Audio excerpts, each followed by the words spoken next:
through several important aspects of transcriptomic data. So we have the platform. Do you have the access to the platform already? So if you go to server.t-bio.info, you'll be able to see the areas of analysis. And today we're going to cover transcriptomics, which is circled in red, and then data mining and utilities. So the idea here is that you can process data, prepare it for data mining, then do data mining, and then afterwards you'll be able to do annotation. First of all, processing of next-generation sequencing data. Inside each one of those sections, you will see a pipeline builder. And the pipeline builder, we'll go through this in detail, but I'm just giving an overview right now what we're going to cover. So we will see how to take raw next-generation sequencing reads, how to prepare them in terms of trimming technical sequences and removing PCR duplicates, and then how to detect some patterns, differences in the samples that we have data for. The next step, we will go through unsupervised and supervised analysis of that data. So we'll learn things like principal component analysis and clustering. And then supervised is when you build a model that can tell you something about the new sample that you want to classify. Finally, after we got the results, we will do feature selection. So we will end up having a smaller number of genes. And then we need to understand what do those genes do. So we can annotate those genes, or we can use differential gene expression in order to have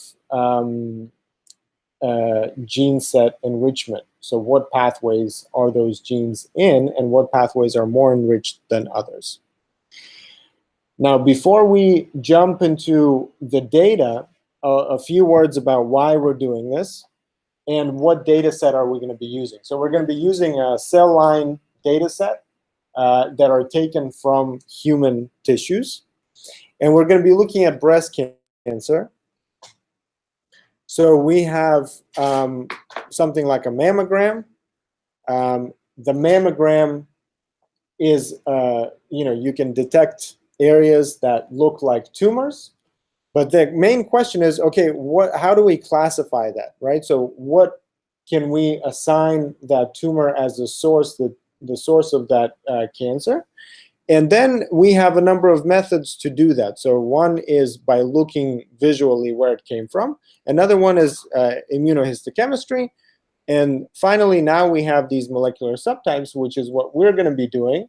And here what we're trying to see is how to use gene expression, the levels of gene expression, to assign the tumor to a specific class. How can we use this information? So we can use this information to diagnose and prognose how the person can, for example, survive, so rate of survival or rate of recurrence.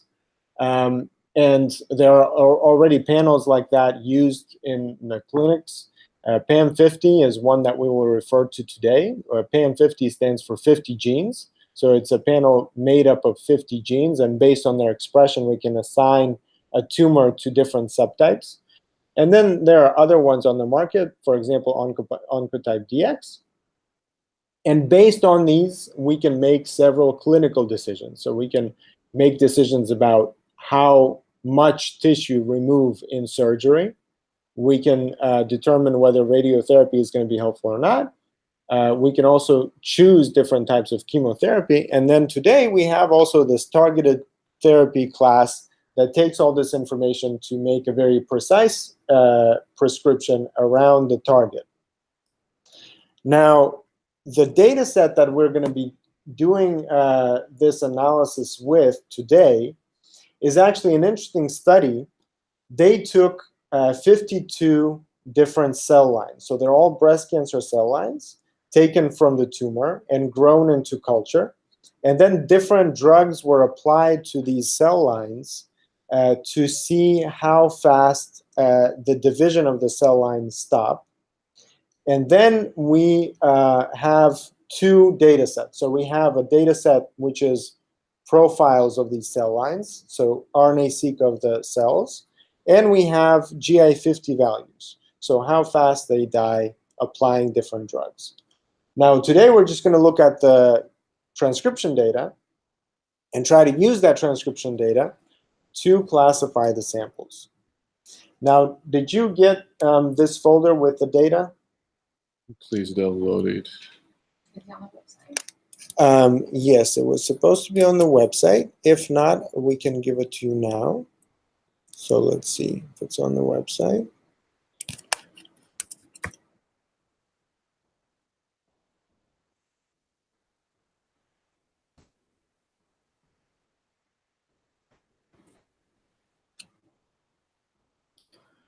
Okay, so on okay, so you have this.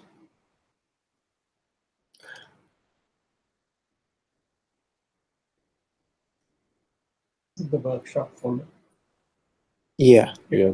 you do have it It's on the inner page, right? the video. Okay, yeah, YouTube.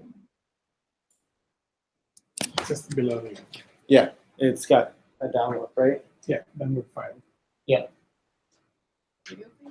Yeah. It's come down. The download below. Yeah, so it's a zip file, and if you unzip it, so this is just what you see on the screen is the preview of the folders that are inside, right? So you have the presentation, the input files, the output files, etc. So just to explain as an example, one of the files that you will see there is this SVL, samples.svl, and it's under expression quantification.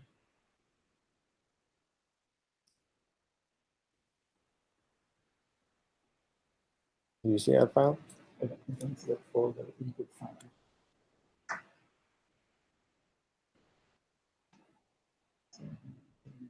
Yeah, so if you...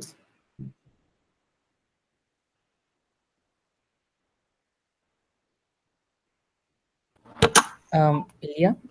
Yeah. Yeah. Hey, Sahil. It looks like the folder is different actually. It does look it is different. This is the right. Yeah, so Yeah. it looks like the folder. Yeah, let me give you this real quick. I think what I can do is I can. Yeah, do you have a flash drive? So I can give you, Sahil, the file, and you can share that. And here I will give the file real quick. Share that, and Okay. here I will give the Big flash. That's actually file real quick. Sure.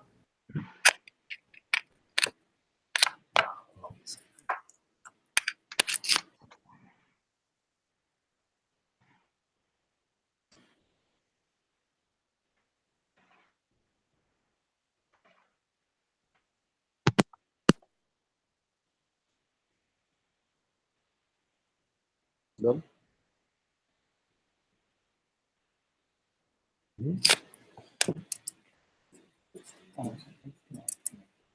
Ah, you don't have USB?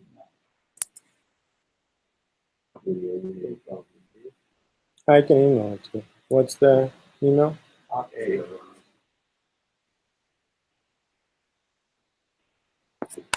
RA. JESH. KRA. ABA. Is that? After H. Yeah. Stay. Like that? Yeah. And email.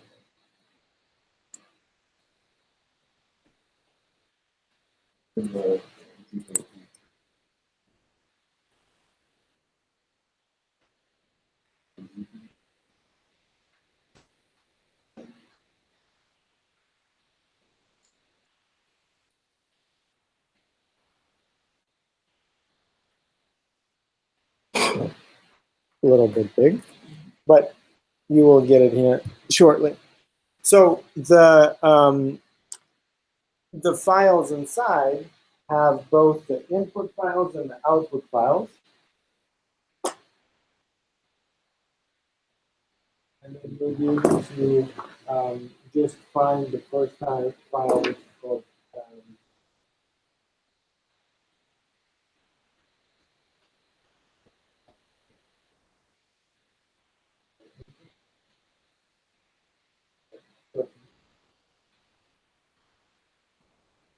so just if you open it in like text file or like Notepad,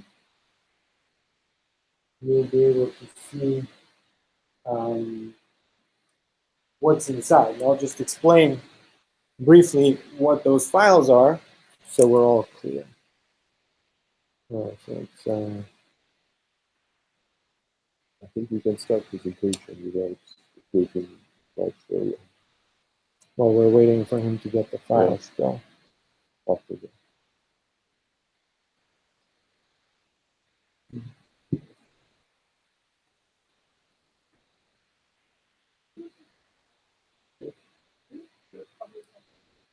Yeah. So the file should look like this, right? You can see. Yeah. So to explain what this is the files already on the server, and instead of downloading and uploading all those FASTQ files, we are using the raw FASTQ files, but these are just reference links, so the system knows which folder to take it from, so we don't need to do the upload. Just to explain to you that the files came from the paper, and we're analyzing real data.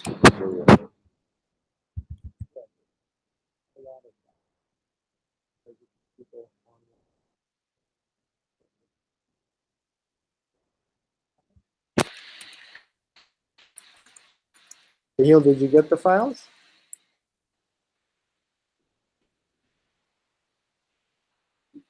Yeah. And then I will do. We will, yeah, right after this. So I'm just giving a little bit background. Okay, so he's downloading. Do you use Skype? Maybe I can. Yeah, I'm just downloading it. Yeah. So just wait for 2 minutes, We please. will. Okay. What do you use? Do you use Google Hangouts or anything like that? I mean, if you're on Gmail, USB, like micro USB. it's just a large Yeah. file, so I guess it's taking a long Can time. I airdrop it? AirDrop it? Yeah. Let's try. We'll get through this. Or something like this. Yeah, no, it's Very difficult. Is your AirPod?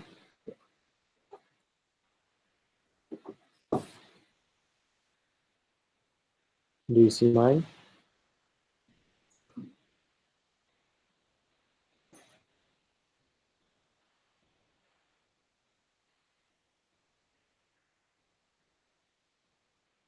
I know. I'll send you a Dropbox link. You can download from there. Google Drive. I'll do it.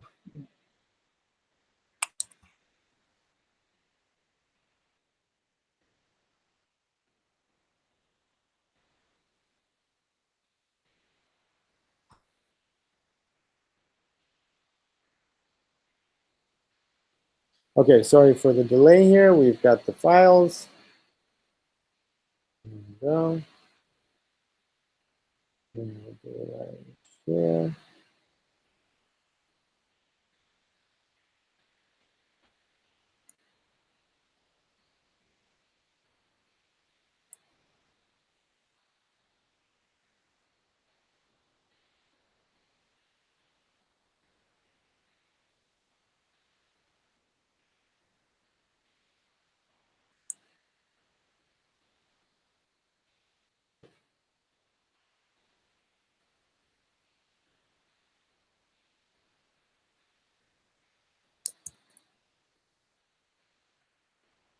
Let me check now.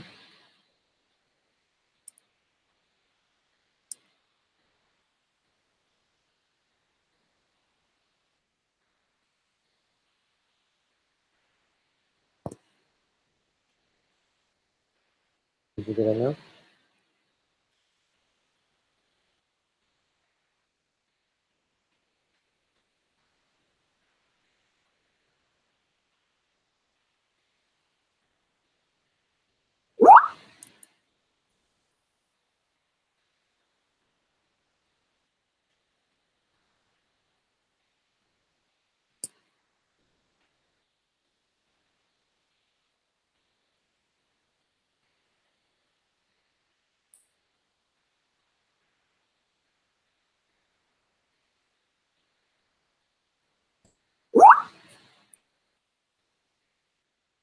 Okay, so do I continue, or you're still not getting? You're not getting it. Let me try. Okay, sorry, we do want to make this work. So let's do this. Yeah. What is the email again? Sorry. Yeah.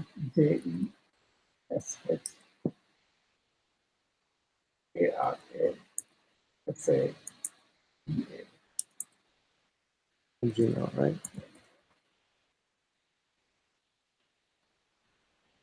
It's not Gmail. Gmail, I think. Or no. See if you got it.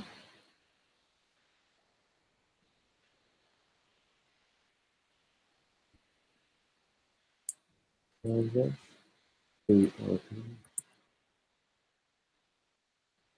What is it? Rajesh, ARA?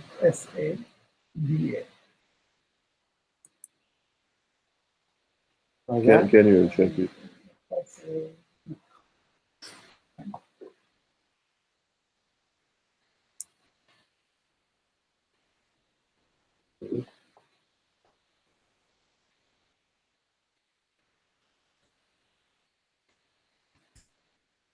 Gmail?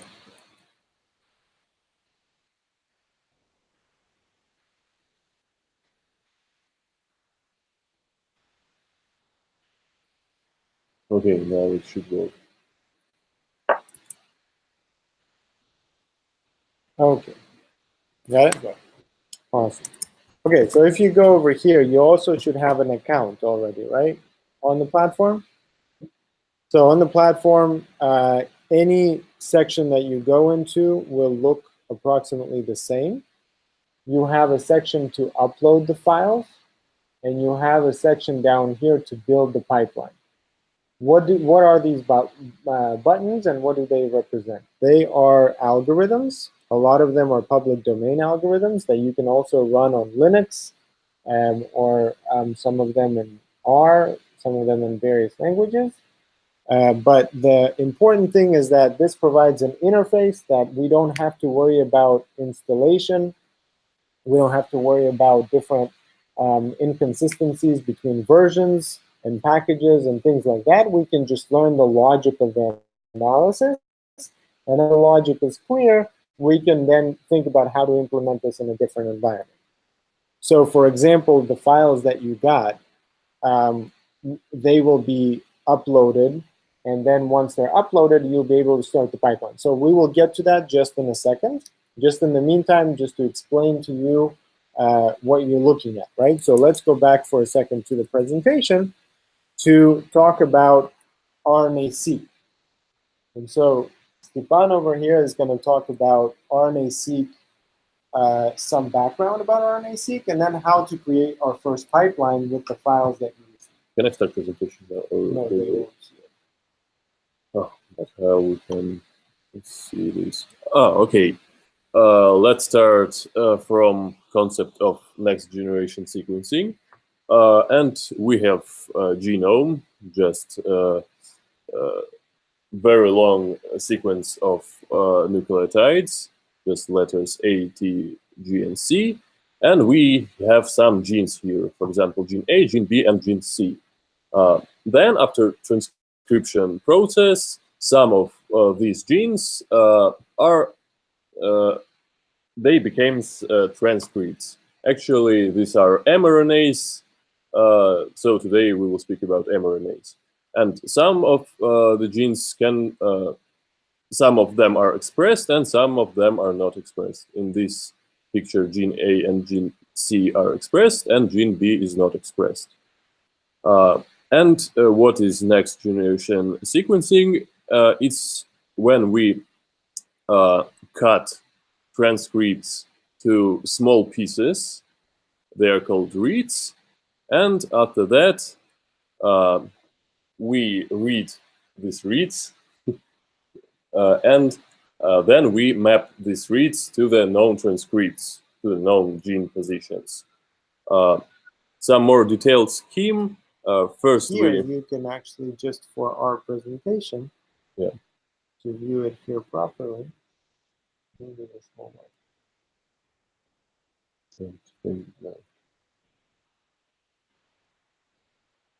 Yeah. Some detailed scheme. First, transcripts are shattered to small pieces. Then some adapters are ligated to these pieces, some known sequences. And then PCR amplification is performed. So number of reads is increased. And then all these reads are read by the sequencer. And after that, we have a huge file. Format is FASTQ, so it's just small pieces of nucleotide sequences. And what we're gonna do? First, we should preprocess this data. As I said, we added some adapters. Oh, we added some adapters, so we need to trim them, remove these adapters. And at the next step, we should remove PCR duplicates just to improve quality of our files. And after that, we could map these reads on the set of known transcripts. However, in this strategy, we won't consider reads which are mapped actually to unknown positions. So if we want to look at unknown positions too, we can map these reads on the genome, not on the known gene set, but on the genome. Then we can assemble this transcriptome, and then we can merge these transcripts with known transcripts and map the reads one more time to these transcripts. So, and then we could quantify expression levels. Let's see how it works in platform. And I think it will be easier to understand. Just share back the screen because I can't see the screen. Yeah. No, I mean in Google Hangouts chat screen.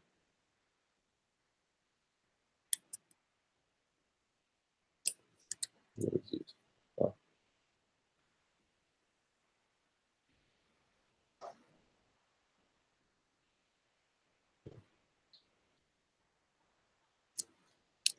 Okay, let's create pipeline for expression and quantification levels. First, we should fill these forms. We have FASTQ files. Our organism is Homo sapiens. We will use 38 version of the genome, and we have paired end reads. So we should place PE here and this one here. After that, we can upload the files. Here we click URL bulk upload. So again, the reason for bulk upload is because we have that list of files in the single file. Yeah, so we're telling now the platform where to take the files from. Actually, you can click add files and upload these huge files, but we will not waste time. Yeah, and where is it?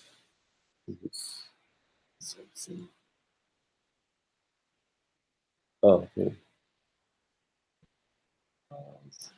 Files, yeah. Then we go to input files, expression quantification, and select samples.svl. Upload it and click define groups. Okay, here we see our samples. Each sample actually presented as two files because our reads is paired end. So first ends are in first file and second in the second one. And for this analysis, we don't have any group. So we click here, cancel no groups. Yeah. And now we are ready to build our pipeline. So how we do it? First, we should click on start. Okay. So first we should preprocess the data. First we should trim the adapters. And for that we have a job called Trimomatic. So just click on that, save, and you see the edge now. So input data first will go to this job. After that, we want to remove some PCR duplicates. So we click on PCR clean. What? Yeah, if you want to remove your previous, just right click on. Okay, so click on start.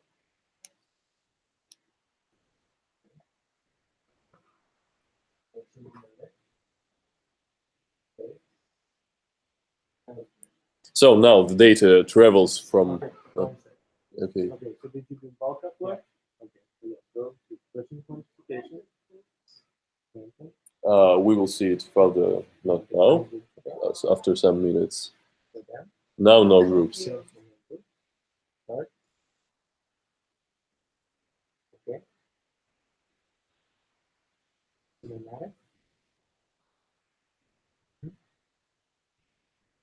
Now, down here, you can see what Trimmomatic does and associated publication. I'm just saying that from each button, there's a pop-up. In the pop-up, you can read what it does. We click Save. And now it's connected. So that's exactly what you're saying. So now data travels from start, then to Trimmomatic, and then to PCR clean. Yeah, so output of each node is travels to the next node. Did you do PCR clean? Yeah. Okay, then we need to map this data on transcripts. For that, we have job called bowtie2. Here we click Save. And after that, we want to create expression table. And for that, we have job RCMexp table. I have a quick question. Yeah. Hi. Hello. So Hello? Yeah. So for the PCR cleanup, right? Means in the sense, how are the duplicates recognized? Means should we have some kind of barcode in the initial reaction, or is that not necessary? We will see how PCR cleaning affects the result, and it actually improves the quality of analysis, and it should be done every time you work with this data. No. My question is, means like, how are the duplicates recognized up here? duplicates.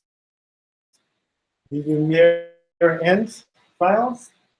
Yeah. I mean, so what exactly is the PCR cleanup? I thought the PCR duplicates are recognized here, right? Oh, yeah. So how are they recognized? So there are specific, the PCR amplifies certain reads many times, and so it recognizes that amplification and reduces it to the standard across all the sample. Just some statistical procedure. There are several methods for that. Not Okay. so easy as you can think. It's just a non-trivial procedure. Okay. Okay, after mapping, we should select RCMexp table, which creates the expression table. And here we have options. It's just measure of the expression. Let us select FPKM, and I will tell you what it is in the next slides. Then save, and then we go to the end. Save, assign some name, for example, expression level quantification. Stepan, there is a question from the audience. What? There is a question from the audience. Okay. Hi, Stephen. This is Soumya from Nebraska. I have one question. I saw few of your PowerPoint presentations, which is stored in the website, where you go to first Tofat, then coupling, then to Bowtie. Why in this case we are going directly to Bowtie? Why you are skipping Tofat and coupling in this particular case? Okay, I will tell you in 1 minute about it. Just wait 1 minute and I will tell you, answer this question. And please don't click run pipeline now, because this pipeline actually works some hours and days. But It doesn't matter. It doesn't matter. Choose your own. Why we are using Chrome for this? Because we're using Hingro. But I've logged in Safari for this. But can I relog first? Yeah, so just to explain here really quickly, this interface is going to be available for you for the next 14 days after this workshop. So you can, do the same stuff or do something different on the pipelines that you want. Here we want to do the demonstration and kind of go quickly through many different sections. So we're not going to run some of the pipelines. But later on, you'll have that opportunity. And the second consideration around how long does it take to run a pipeline? So the bigger the number of files, the larger the number of files, and the larger each file, the longer it's going to take. These accounts are limited, so the more people use them, the less capacity you have individually. So that's another consideration.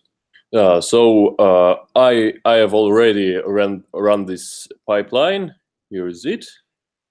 And we can see how it looks after running. Here we see 3 buttons: download pipeline output files, and here are our output files. You have them in your folder, workshop May, output files, and then expression quantification. Here are 2 needed files. So let's now return to the presentation. Here's a basic pipeline we have just created. And as I said, in this pipeline, we mapped our reads on known gene set. So mapping on transcript maps reads to the known gene set. And we have extended pipeline to handle situation when we want to analyze some unknown position. For that, we have the same start, Trimametic PCR clean, and then we map the data to the genome. For that, we have a job HiSet2. So this maps the data to the genome. Then we go to the cufflinks. Cufflinks assembles the genome, the transcriptome. So it takes reads mapped to the genome and try to understand which regions of genome are well covered. And so it assembles the transcriptome. Then cuff merges this created transcriptome with known gene set. And then we remap our reads to this new extended transcriptome. And here's BOTI2 as we done previous time. So this pipeline handles some isoforms, some exons, and it makes possible working with unknown gene sets. But we will not look at this pipeline today. We will look on the basic pipeline. So I think I answered your question about this pipeline. And now let's summarize something about a pipeline creating scheme. And I have some tasks for you. Hi. Hi, Stephen. Yeah. Hello. Hello. Yep. Can you hear me? Yep. Yeah. Just one question I have one doubt. This TOFAT, HiStat, all these have same functions. When to use this TOFAT and when to use this HiStat? HiSet maps reads on the genome, and BOTI2T maps the reads on the transcriptome. No, TOFAT. I'm asking about TOFAT, just above the HiStat. Okay.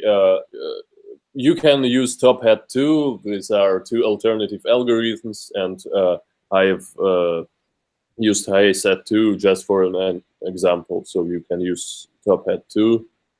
So, but now what you can actually try and do in our exercise, you go to the platform can you try and create your own pipeline without following directions? So what we want to show here is that you can read about the sections. Over here, you have this is a section name, and you can click on the section name. Oh, like the section name here. Yeah. And So you just- can read about what the section does. So just create some random pipeline which will do anything. So if looking at the interface, can you create some kind of a pipeline based on what we just did? And another consideration when you're making this pipeline is that you can fix mistakes. So if you go to any section, so again, remember that you can only start building the pipeline after you specify your input files, but you already have input files, so you should know how to do this. So you can add either a bulk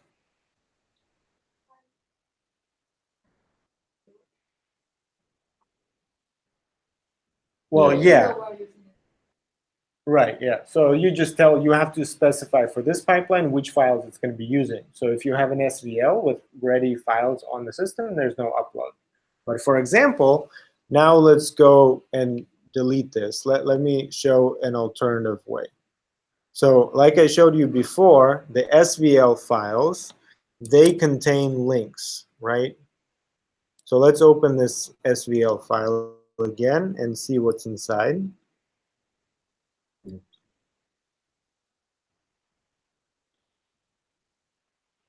So what is inside this file? Many different links. So I can take an individual link. Let's say I want to create a pipeline.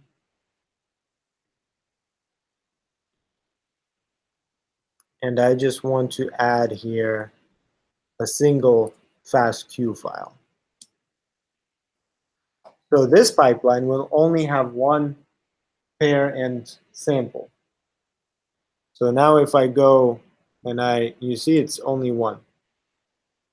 And obviously I can't create groups, but now that I've uploaded, now I can start creating a pipeline.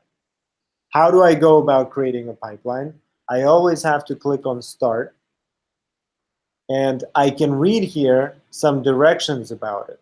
So here's some background information on how to create your RNA-Seq pipeline. But then I also have a limited selection. So not everything lights up because, for example, array to FASTA doesn't light up. Why is that? Because this is for array files, not for FASTQ files. So now I have some logic behind what is available to me. This pre-processing section, I can click on the section name and I can read about what does it do. After I understand, let's say I don't want to do pre-processing, I can skip it. I can go directly to anything I want. Let's just do something that doesn't make sense. But let's say I want to select this one. After this one, can I select bow tie 2T? I can't, right? But I can select some other things. So if you can now try and play around with this and tell us what pipeline you're doing. So by the way, to cancel a selection, I just right click on that button and then I can deselect it and I can fix and use something else. And you can see that every time I make a selection, other things light up because my options are going to be based on my previous selection and the type of data that I uploaded in the beginning.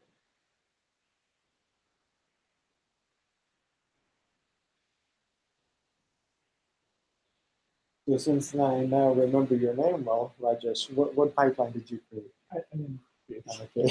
Just create some random sorry, pipeline. it's- Notepads. Notepad. Notepad. It's just text file. Or if you have FASTQ files on your computer, you can try and upload a FASTQ file. Also, it will work. It will just Wait take time. 2 hours and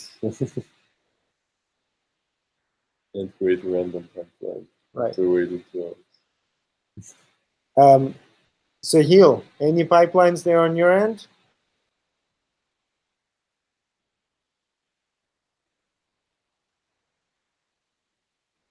Sahil's not here. Text. Yeah, I'm just a second. Okay. Okay. For example, right? Let's try and connect. Just a second. Malik has a question over here. Okay. Hello.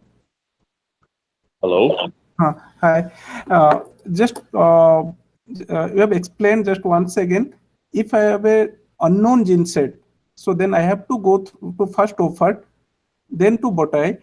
But if you have a known gene set, then I can directly go to BOTAI, right? If you want to map a known gene set, Okay. So ideally, if I'm looking for unknown genes in a ideal situation. So first, after this pre-processing, I should go to this TOFI or HiStat, then COFLING, CUFMUS, then BOTAI. yeah. Okay. Thank you. So, for example, can you create a pipeline that connects top hat with RSEP?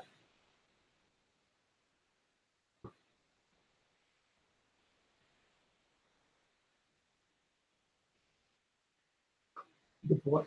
Can you repeat? Top hat with RSEP, right Yes, there. on the You see screen. it on the screen. The top hat with RSEP. Can you directly connect the two?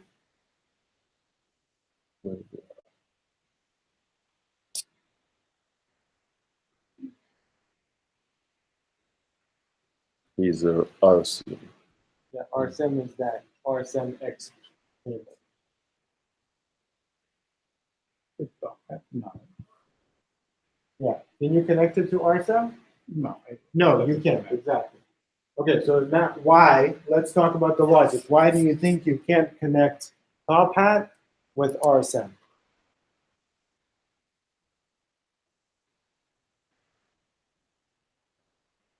What do you think? Okay, What because maps to exactly, genome. exactly. It maps on genome. Yeah. And what does RSEM do? But, Creates a table, okay. right? Expression but, table. Yes, but to create an expression table, you need another step in between, right? You don't just need to map, you also need to quantify how many reads fell on that gene. So that's why you can't connect directly just the mapping to the table. Okay, so can we move further? Yes, we can. Okay, and let's speak about measures of expression, how this table is created. So there are several approaches. The first simplest approach is so we want to estimate the expression of the gene. The simplest approach is to just calculate number of reads which are mapped to this position. Just number of reads. So bigger number of reads, bigger expression. Yeah. This measure is some kind of bad. Imagine you have some short transcript and you have some very long transcript. And if you have same number of reads on long and on short, obviously short transcript is more expressed than longer one. So we need to process not only number of counts but the length of the gene. So we have two other measures called FPKM and TPM. So FPKM is just counts normalized by the gene length. And you need to look at your data. You can look to your data in two scales, in linear scale and in logarithmic scale. And usually logarithmic scale is used because it is more convenient for bioinformatics. So if you have difference equal to 1 in logarithmic scale, it means that actually there is a difference in 2 times. So let's look how expression table looks. We need to go to the output files. then to expression quantification, and here we have expression genes FPKM. Just open it with how to open it with Excel. Drag it to Excel.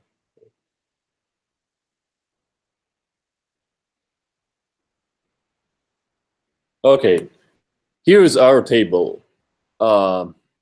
So rows are genes. Here are some gene identifiers, so ensemble IDs, and columns are samples. Here we have 11 samples. Samples.svl contains 11 links. And for each sample and each gene, we have a number, FPKM. The bigger this number, the more, so the better gene is expressed. So just huge table, how many rows we have there. Let's look at it. Something about 20,000 genes. Yeah. So let's return to the presentation. What is column? Column is sample. Sample. So you have Different cell line in our example. And one more thing, why we should do preprocessing. Let's compare, let's look at the right plot. Let's compare FPKMs, so expression levels, when we do some standard preprocessing, in our cases streamomatic and PCR cleaning, and when we do not do any preprocessing.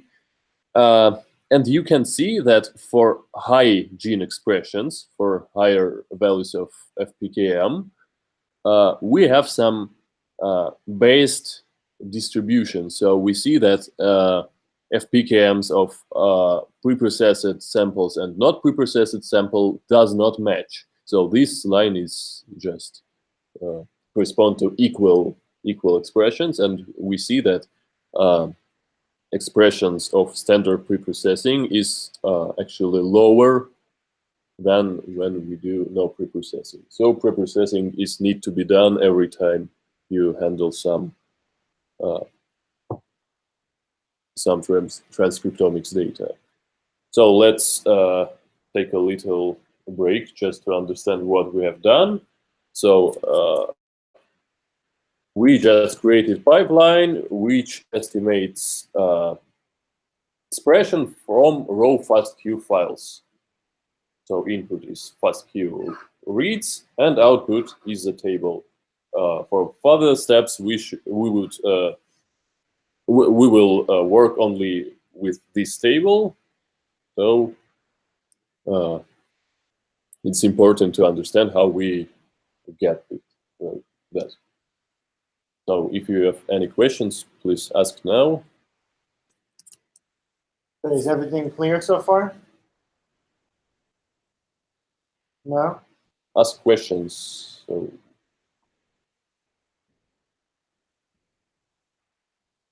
The pipeline? Okay. Well, let's quickly review. So the pipeline again, Yeah, here is a question. one sec, Sahil. So let us finish with the first question, right? So the two pipelines that we created were basic pre-processing, right? So PCR clean and Trimomatic that remove duplicates and remove adapters. Then we moved on and we selected Bowtie 2T, which is mapping on transcriptome. And mapping on transcriptome, what is the transcriptome?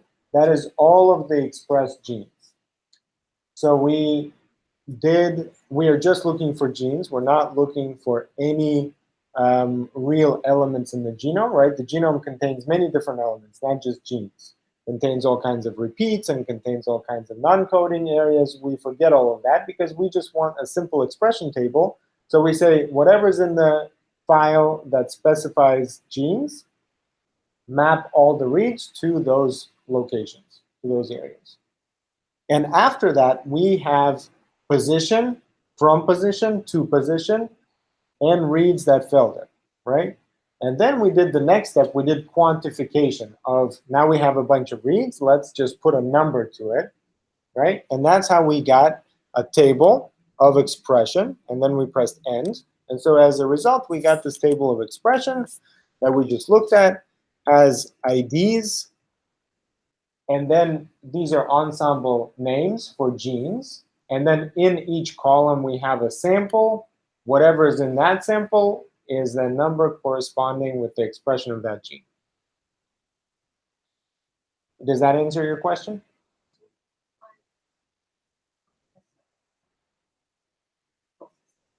Yeah, so pipeline is a function that creates an output. The next function takes this output, not the original one, but this created one, processes it, does another thing, passes it on. So it's just a way to pass on files from one step to the next. And each step depends on what the previous step puts out. And that's the logic behind connecting those pipelines together, because you have many different alternatives for the same thing that do something a little bit different.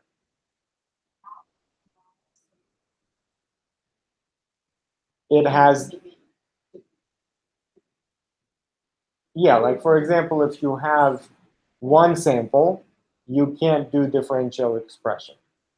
If you have many samples, you might want to do differential expression, right? So there's just considerations around the number of files you upload. And then each previous step, it will generate some output. So only certain things can work with that output, not everything else. Yeah. Sahil, what was the question? Yeah, one second. Hi. In the download files, there are many options. One is unfiltered, then the gene expression. So what exactly this unfiltered means? Okay, let us open this file and look at it. Here's it. Where is it? Huh? Output files. Output files and expression. Okay, here you see it's the same table, but some rows, some genes are very low expressed. For example, this gene is 0 almost in all samples. And you see that there are about 60,000 genes here. So not filtered just contains some genes that are actually not expressed in our samples, and filtered is just when we simply remove these genes, which are very low expressed in our samples. So in the output file, we have to only extract this gene expression text. This is a filtered file, right? Yep. Okay, thank you.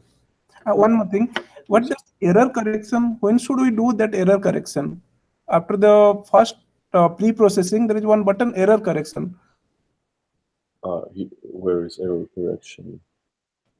What exactly means? Let's just quickly do the first question, and we'll just show all of the output files. Okay, so what we have here is expression genes in FPKM, expression genes not filtered, expression genes, expression isoforms. What are isoforms? Isoforms is a variation of a gene, but not the exact gene. And then we have the mapping stats table. So the mapping stats table gives you how many reads were mapped. For example, if you were mapping a human sample to bacteria, maybe 0 genes will map, right? So that file will tell you how many reads mapped onto this genome that you use. So, some technical. Yeah. But this is useful information because sometimes, for example, you have a human sample and you expect that maybe there's a presence of bacteria or a virus. So you might say, okay, let me take this sample, take the viral genome, and align it to the viral genome. Maybe something will map. And so then you can take this mapping stats table and understand what happened. Okay, and your second question was? Oh, error correction section.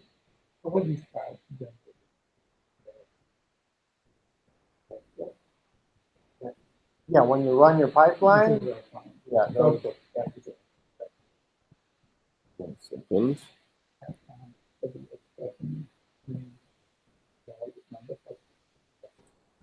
What is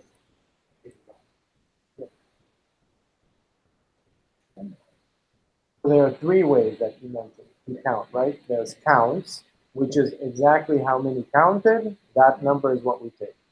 Then there's FPKM, which is fragment per million per kilobase per minute, right? So that accounts for the gene length. And then there's TPM, which is a similar thing, but a little bit different. Yeah. Do you know Yeah. about? So error correction is primarily used for older RNA-Seq files that are pre-Illumina era and for microarrays. So microarray had a lot of errors, and then Roche, for example, had their own sequencer. So there are a few other sequencers, not Illumina, and they also had a lot of errors. And these were technical errors. So statistically, you could separate what is error from biological variation. So all of these, that's what they do. It's useful in some other cases where you need to get to low frequency mutations, for example, or you need to get to very specific determination of isoforms. If that's what you're looking for, you can consider using some of these methods. Okay, so let's move on because now we got to a table of expression, and now, oh, okay, one second, go back one slide. I want to mention here that all of this that we're learning is available online for free. You can download, not download, you can go online and take these lessons, and it covers all of the basics. It's not exactly an interactive thing like this, but it covers all the basics. Okay, let's move to the next steps. And now about machine learning. And first, we will speak about unsupervised learning and what is it.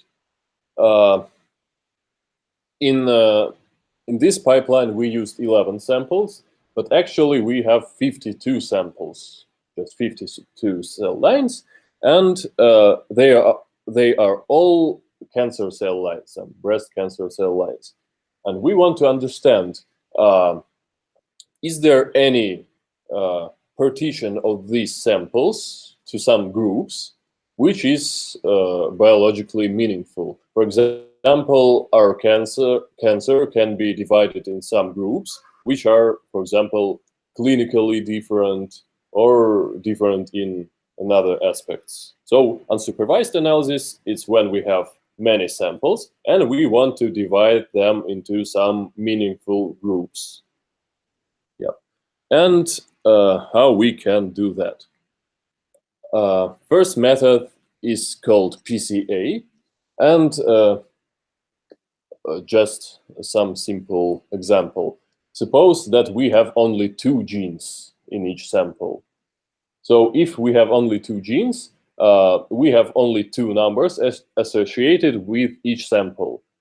If we have 2 numbers, we can draw a point on the plane. Yep. First number is the x coordinate, second is the y coordinate.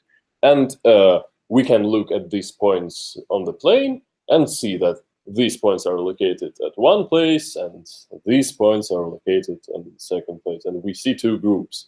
But we have 20,000 genes. So this 20,000 table is filtered one more time, and actually we have 7,000 genes. So we have another table here I will show you. So we have 7,000 genes for each sample, and we can't visualize this data because 7,000 dimensional is some crazy thing, but we can make projection from this 7,000 dimensional space to the plane. And the main idea is that not any projection is meaningful. For example, let's look at my phone. It's a 3-dimensional object, and you see a 2-dimensional projection now. And now you see just some small surface, and you don't understand that this is actually a phone. But if I will turn it this way, you will understand that this phone. So a PCA is a method of projection the high-dimensional data to the plane by maximizing variance of the points. So we see maximal amount of information on this plane. So it's just a method to visualize the data. Let's create simple pipeline for that. Here we go to the unsupervised analysis section. Click upload files. Here we will upload expression table, and it is not so heavy, so we are not using SVL links, and we just directly upload the files. So let's go to the input files folder, then select unsupervised 7,000 genes. Yeah, just one sec. Did you choose your own bulk upload or? Yeah. No, we're actually doing just a regular app file. Yeah. And then input files unsupervised 7,000 genes, and then cell lines expression data. So repeat where you got the file. Okay, so Input files. Yep. Unsupervised 7,000. You find it? Okay, so sorry, go back to area analysis and just go to area analysis. Okay. And then the data mining, unsupervised analysis. Yep. Now, file. Yep. Add file.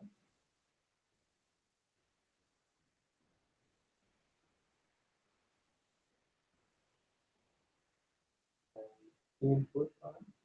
Unsupervised 7,000 genes. Without marked. Without marked.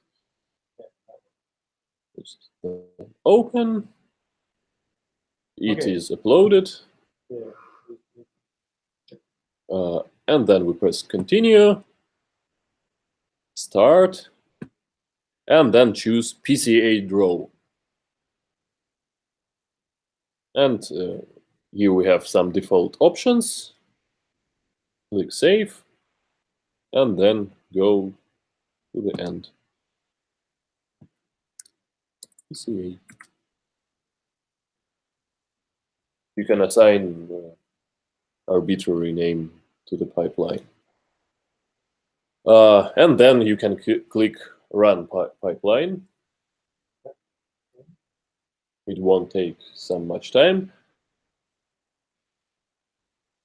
So it is running now, and you can see the status of the pipeline in section My Pipelines. So started. Yeah. Just started 0%. If I will reload, it is processing.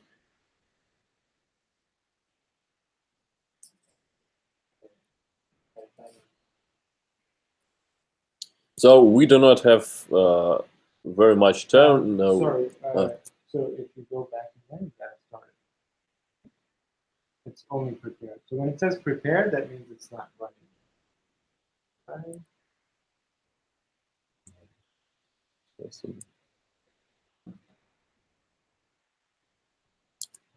And just to not waste the time, let's go to the output folder I've prepared. And yeah, in fact, your pipeline will not take that much time, but for explanation, yes, just not to waste 3 minutes of output files. Here we have unsupervised folder, and here we have PCA 7,000 genes not marked. And here we have an output. The main file here is a PCA plot.pdf. And if we open it, we see that projection from 7,000 dimensional space to the plane. So each point is a sample. And here we see some natural separation to what? It's the output of the pipeline. We can Yep, we can see how it is generated. I have created pipeline several days ago. Let's check real quick if, yeah, just reload. Yeah, 33%. Ah, done. I have.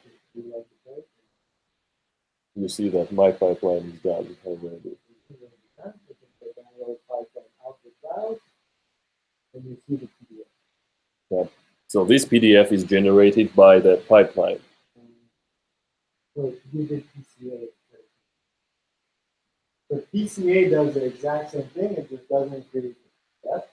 And let's look at the screen. We have, yeah, here we have a PDF. Yeah, so we see separation into two groups. Okay, so let's go back to the presentation. Okay, it's the same thing. But actually, these 52 samples are divided into 4 clinical groups. So we have this division. We have 4 cancer types called luminal, basal. Basal is some kind of triple negative. Claudin low and normal light. Yeah. So we have input file. We can go to the folder input files and see it. Input files, unsupervised, 7,000 genes. And here's a file with marked suffix. We can.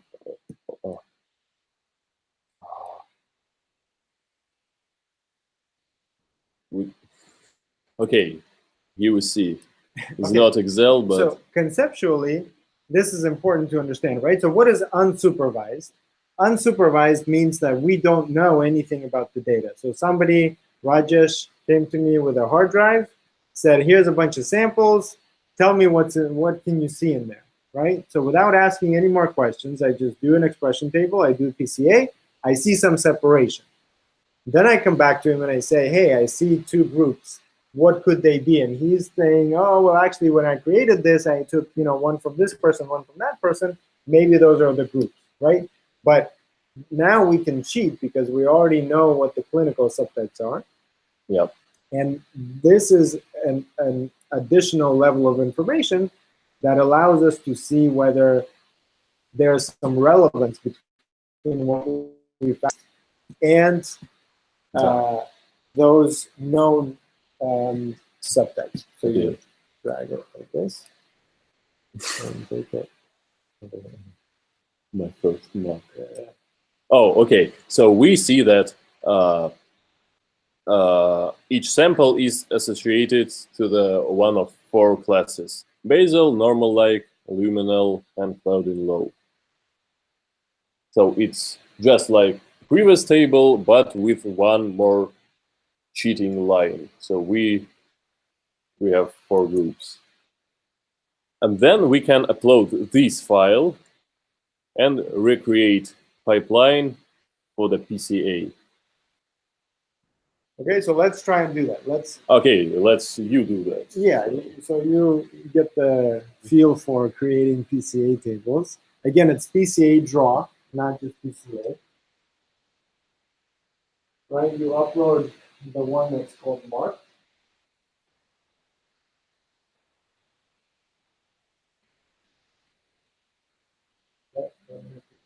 So, okay, the PCA draw.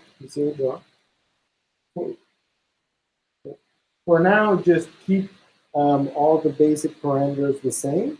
Yeah. Later on, if you have questions, you want to understand more, we can go over what those are. They're actually fairly simple.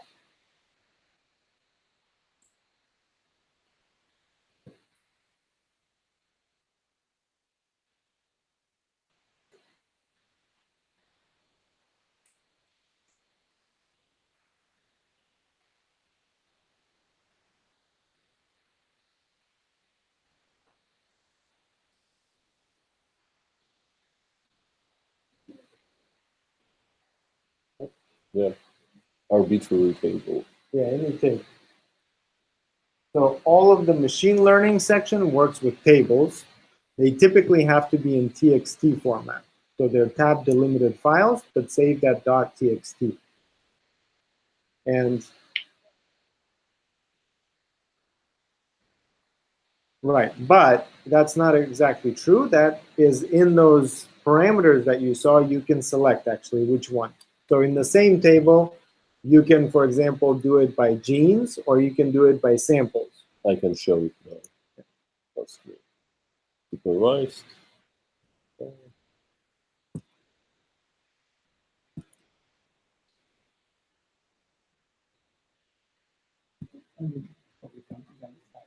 So we started with 7,000 genes. You see arguments. So you can transpose, and you can also, you see the number of PCs, you can determine how many you want to see in the drawing, in the figures. Actually, PCA can project not only on plane, but on three-dimensional space, on four-dimensional space, and on K. Good question. Yep, 7,000. Optimal. Go ahead. No, I was just wondering how do you determine the optimal number of PCs? What is the optimal one? Okay. PCs, principal components. How many is the optimal number? Yeah. Okay, let me answer this question. In output folder, we have file called PCA additional. If you will open it, You just drag the file. I wanted to open it in. Okay, let me. I will do it. How do you do that? Yeah, so you just press, and then you're doing exactly the same thing. But, okay, here you see a line called variance %, and here we see for first PC it's 18, for second is 12, third 6, and so on. So this number indicates how much information this principal component contains. So here we see that first three principal components contain 18 plus 20 is 36% of all information. It's not so big percent, but if we will have some less number of genes, for example, 10 genes, we will see that 95% of all information is usually contained in first two principal components. So that's how you can select. The general rule of thumb is 40%. So you want to kind of get close to 40%. So here you get 36%. So the first three components is enough. And look at how much the fourth one adds to you. Only 5% more. So that's up to you. And you can look at the table and then decide how many you want to draw. So if there is a situation where I want to include up to 80%, right? Then I can take the first, so in this case, up to the 19th principal component. Say that again. I couldn't understand exactly what you said. So I was just wondering if I want to explain around 80% of my sample variation, then I can go up to 19, or is that not recommended? If you just want to do 18, 8, or 80, Yeah. 0. No, 18. 18, yes. You can then, instead of drawing a two-dimensional plot, you can just do a one-dimension and just do a bar chart. And that will be a good explanation of your samples. So for example, if samples divide into two perfect groups, and you just have some that have high expression across all genes and some that have very low expression across all genes, you can just plot that on a bar graph. You don't need a two-dimensional scatter plot for that. So one-dimensional space is a line, one number, and you can draw it by the bar chart. Does that make sense? Kind of. So one more quick question. Here you've taken first three principal components, right? PC1, PC2, and PC3. So how did you get a two-dimensional plot for this? Okay, let me open one more time this PDF. We see plot PC1 versus PC2. Then we have second plot, PC1 versus PC3 and PC2, PC3. Oh, okay. So there are multiple individual plots. Okay. Yeah. So you can actually draw three-dimensional plot, but it is difficult to analyze. Okay. Okay. And, if you run PCA on marked samples, you will see. Yeah, please check if your pipeline finished. Then you will be able to download. I think downloaded the results. But if you go to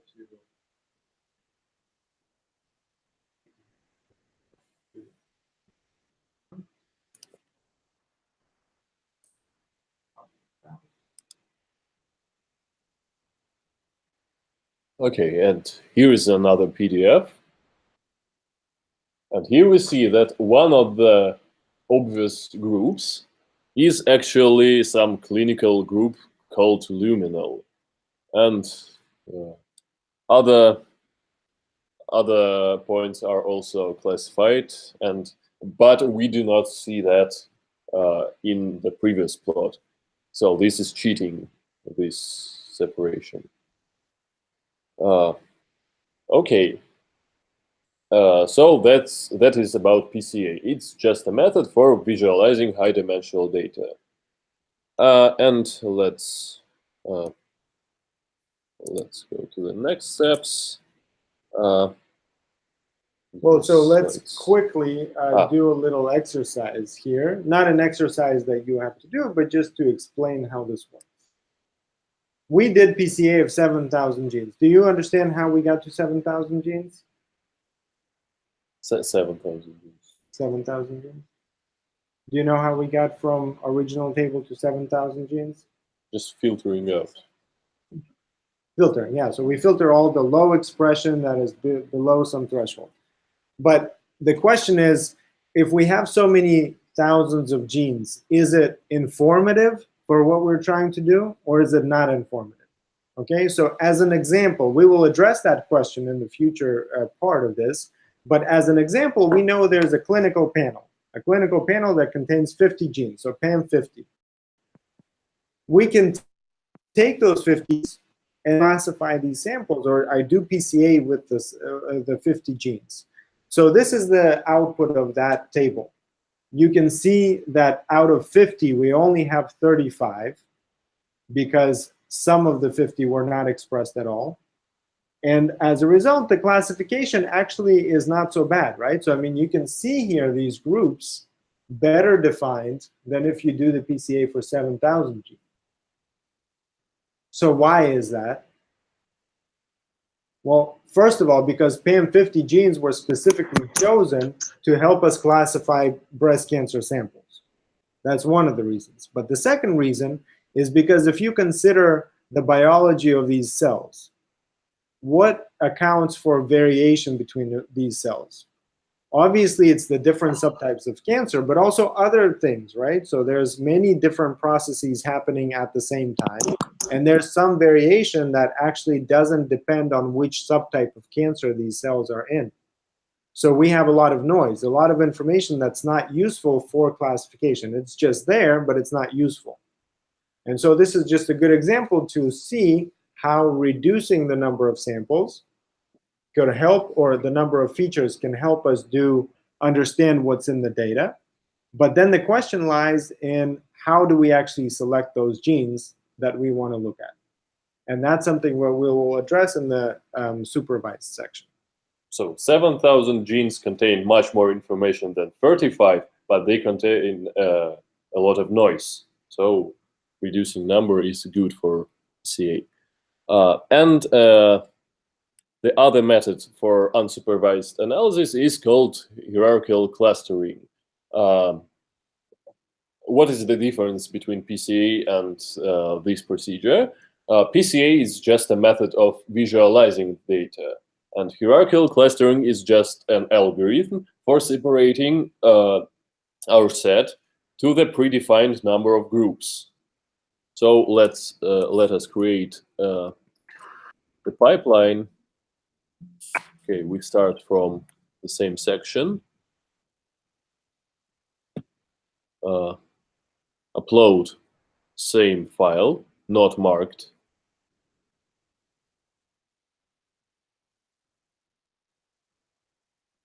Then click Start. Then select Age class. And here we see some parameters which we need to change. Let me wait until you... Did everybody get to this point? Maybe Yeah. Sahil, did everybody get to this point? So again, under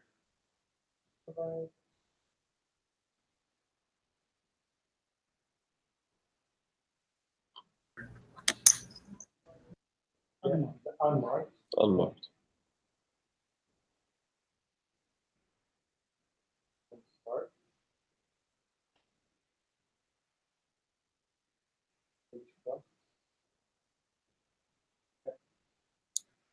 So as you can see, it's just one of the methods for clustering. There are other ones there, but Sahil, did everybody get to this point?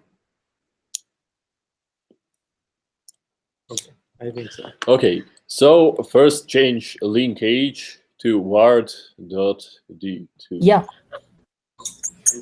Okay, so first change linkage to ward.test.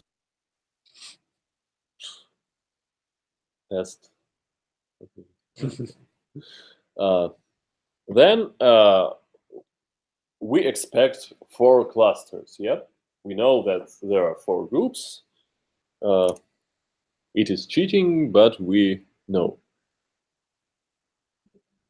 If you don't know, you can put arbitrary number here, and then you will we will see you just several minutes, and then save, and then go to the end.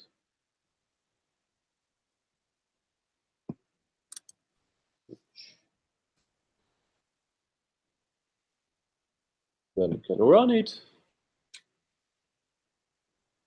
Okay. And as usually, not to wait until it will finish. Okay, so ward D2, this instead of single, ward the last one. Yep. And then cluster I 4, will... or you can keep 5 of them. So, did you get through stuff in it? Okay, and we have folder in output files, hierarchical clustering, 7,000 genes. And there are 2 PDFs. Where? Okay. Yeah. Yeah. So okay. actually, you can show in the presentation Yeah, just yeah. do the play.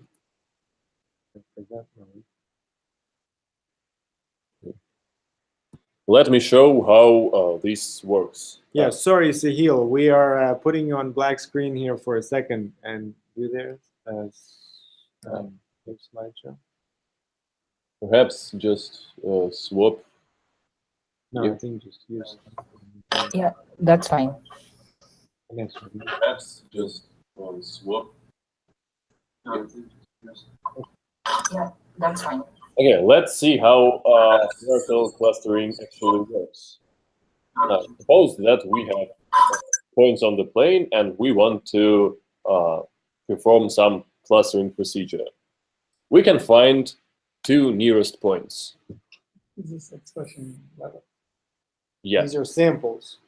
yeah. These are samples, and here we have 2 axes. Actually, we have 7,000 axes, but let us imagine that we have 2 genes. I just think of this as the PCA, right? Yeah. So this is your PCA picture, and you've got the samples on a plane. Just the idea of the algorithm. Yeah. We find 2 nearest points. Then we find 2 nearest points or point which is what angle? Or point which is nearest to the group which is already marked here. So this circle, and we see that these 2 points are the nearest points. So this point are the distance between this point and this group is bigger than distance between these 2 points. And then we repeat this procedure. After we mark these pairs as clusters, we see that these points, this point is, okay, how to say that? Yeah, so we just see that we follow distances, and by longer extending the distance between points, and we point the cluster as a single center. Select nearest distance. It can be distance between 2 points or distance between 2 already created clusters. No, k-means is other methods. Just another idea, totally another idea. So you're just talking about there's different methods of clustering, right? No, it's statistical based clustering. But it is also performs clustering. Yeah, but totally different ideas. And then we will race to the situation then all points are marked as one big cluster. This process can be visualized. Yeah.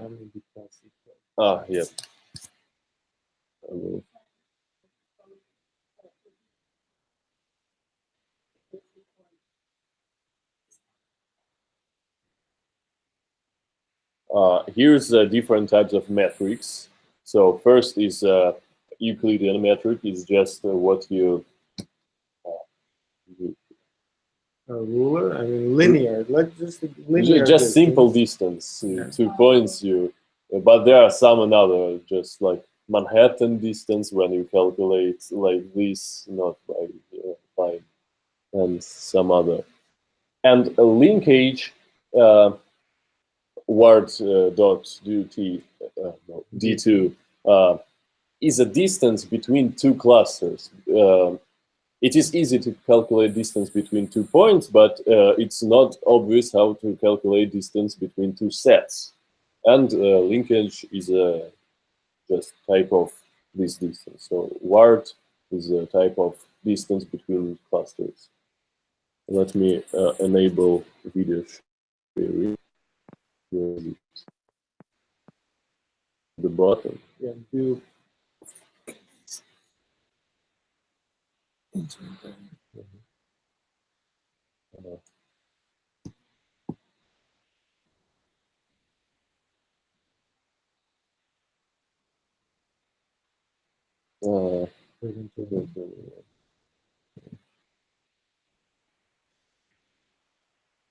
So in the meantime, you can check if your pipeline finished. Good, then you should have a PDF that you can download. And here we see a dendrogram. What is dendrogram? It's a visualization of the process of this agglomerative clustering. At each step, we add more clusters. And the height of this tree is the rate of dissimilarity. So points at the 0 level are very similar, and points at the top are dissimilar. Yeah. So it's just visualization of the process of joining clusters together. And on this dendrogram, we can specify a number of clusters. For example, if we want 2 clusters, we can draw this horizontal line and do some cut-offs. So this line cuts our tree into 2 edges. So this is the first cluster, and this is the second. If we will draw a line here, line intersects 4 edges, and we have 4 clusters.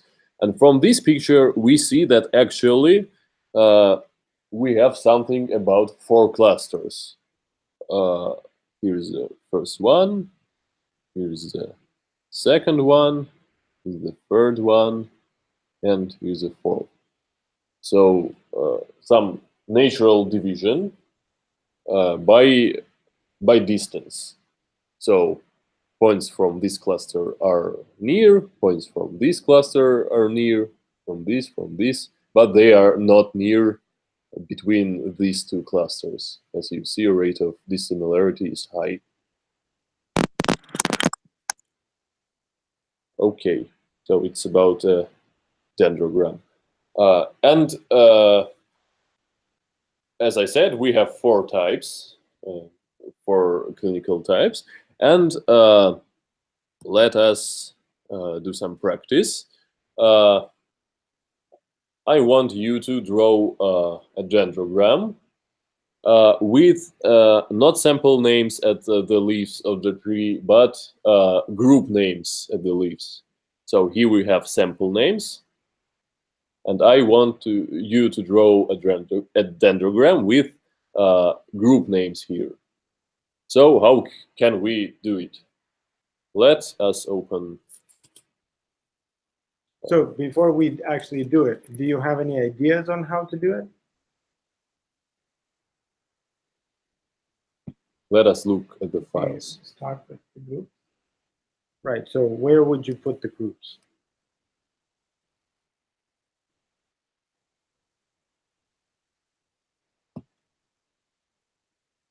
So we have We separate. I have a quick question. well, so we have the file that has all of the gene expression data, right? And on top of the columns, we have IDs. And here we have rows that are genes. So now we want to, and so what's displayed here is the columns, right? So the leaves are column names. So how would we switch the column names to be, instead of sample names, You can use transpose. so good idea, but transpose will actually then cluster genes, right? So we will Right. have 7,000 leaves instead of 52 leaves. Yeah, so look over here. What do we see on the dendrogram? We see these names right here, right? So those names are the first row in our data set. And we have another file called marked. Let's open it and think.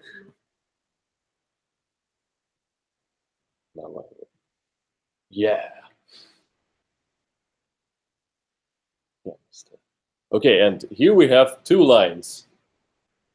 And the first line is also, so first line is leaf names for the previous dendrogram, and how to make these names to be leaf names. What do you think? Question to the audience. Say heel. So use this one for clustering, or it's like. Well, if you use this one, it will still show the first row, right? And what's in the first row? So delete the first row and do the clustering. All right, congratulations. You won the first prize tonight. All right.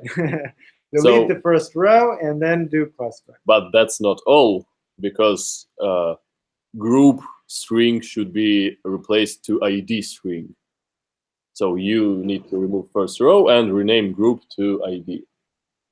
And then just select the first row, delete it, change to ID. Do you want to do that real quick and see if you get the right output? How to do right click on 2 fingers. Well, you, as always, have to press down.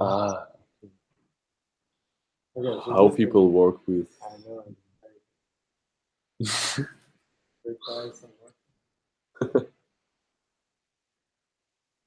gonna try this? Okay, so you go to unsupervised 7,000 genes. This is output files. Input files. Yeah, so again, where is this file? This is under input files, unsupervised 7,000 genes. And you open your reader. Go and touch it. Ah, So yeah. yeah, Just upload this file and perform PCA.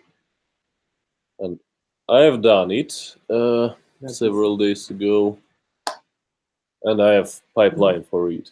H class through classes. And let us go here. Here is a PDF.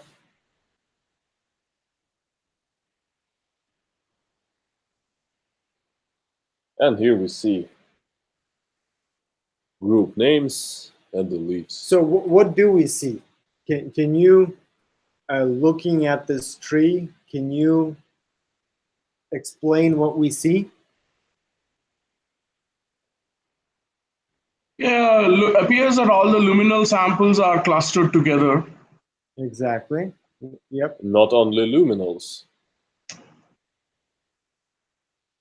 Well, there are two clusters mainly, right? Luminal is one cluster, and clouding-like and basal appear to be clustered together along with the normal-like. And together? in that individual, you can see that they're clustering together. Why together? You see two subtrees here. So this subtree is for clouding and this subtree is for basal. So we do not look only at the tree, we can look at subtrees. They see that clouding laws are similar and basal ones are similar, and they are dissimilar because the rate of dissimilarity is about 218. So in other words, you can look at this and get already some information just by looking at the tree. You can see, like you said, that some cluster together, some might be separated into subtrees. What other information do we see here?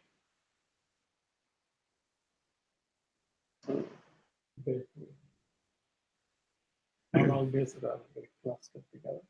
Not exactly. So there seems to be a group of 4 basal and the rest of the basal are separate, right? So they don't all fall under this. So that's interesting, right?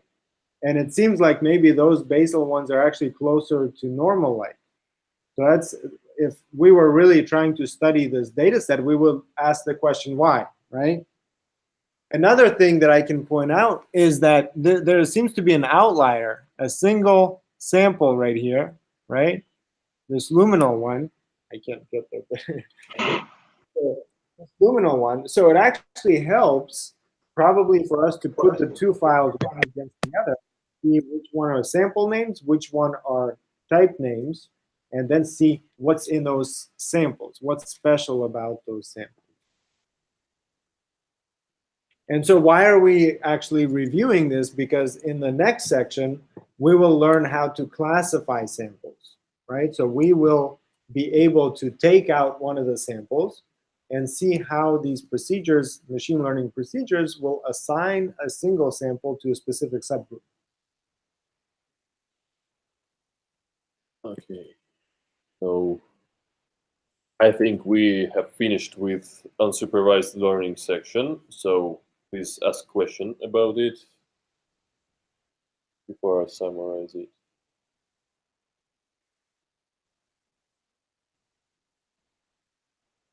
No questions?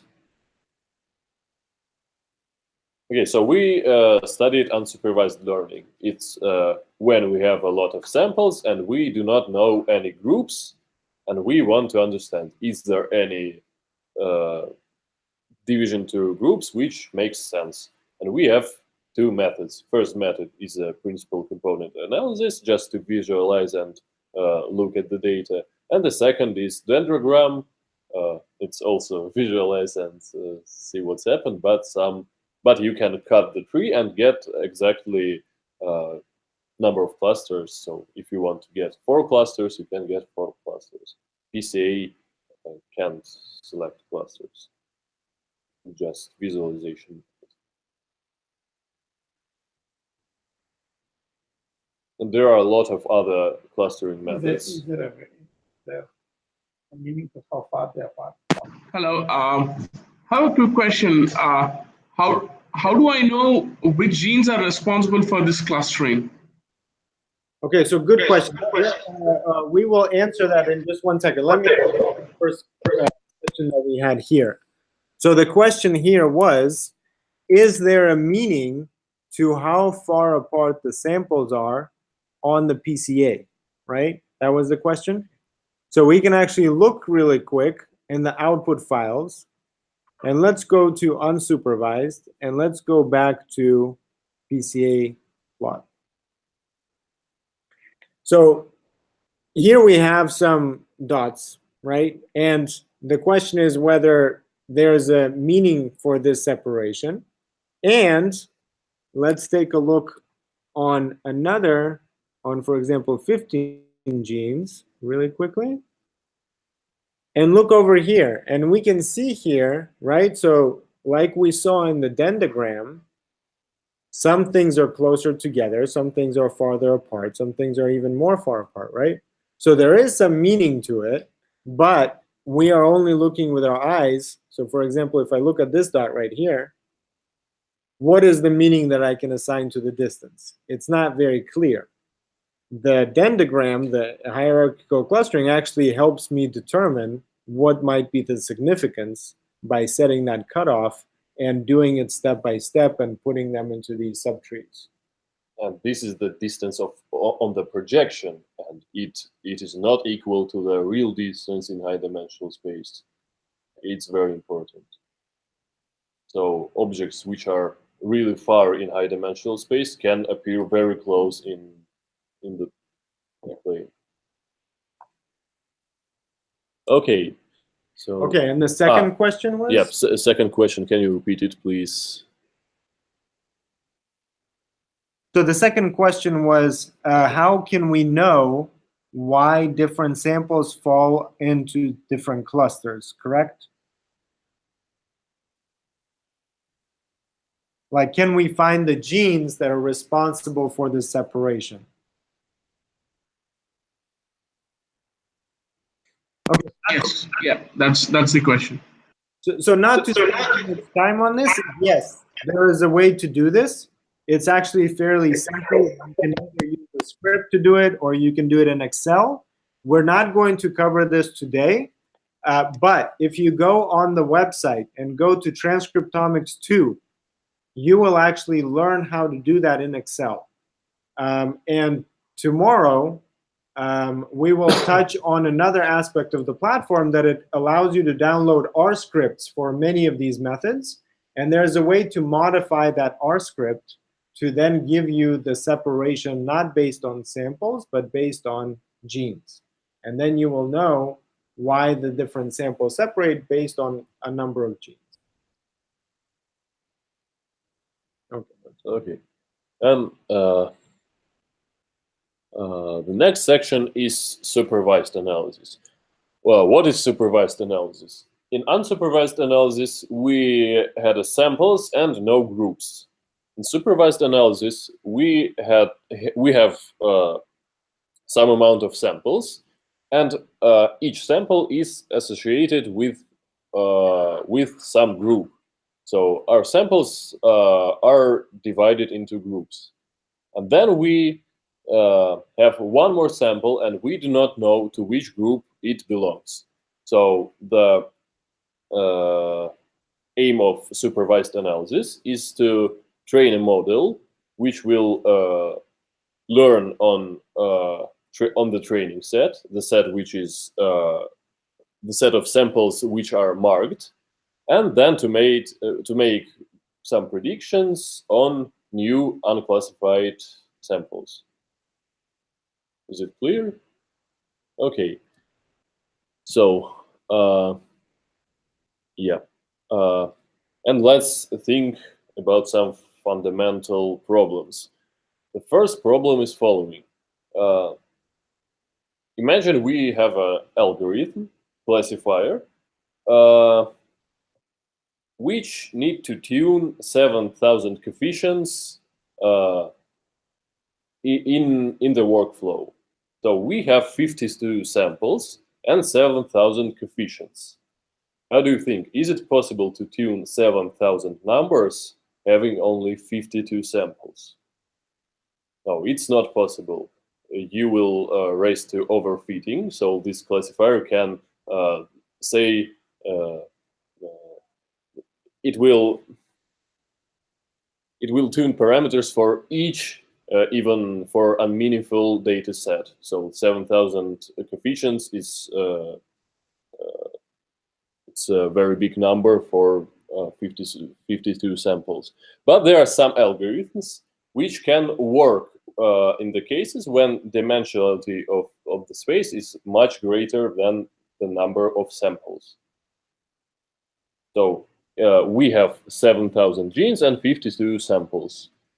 Some algorithms like stepwise linear discriminant analysis and random forest can work with this situation. And other algorithms like SVM, support vector machine, like k-nearest neighbors, and a lot of other algorithms can't work if number of features is greater than number of samples. And one more thing, we have curse of dimensionality.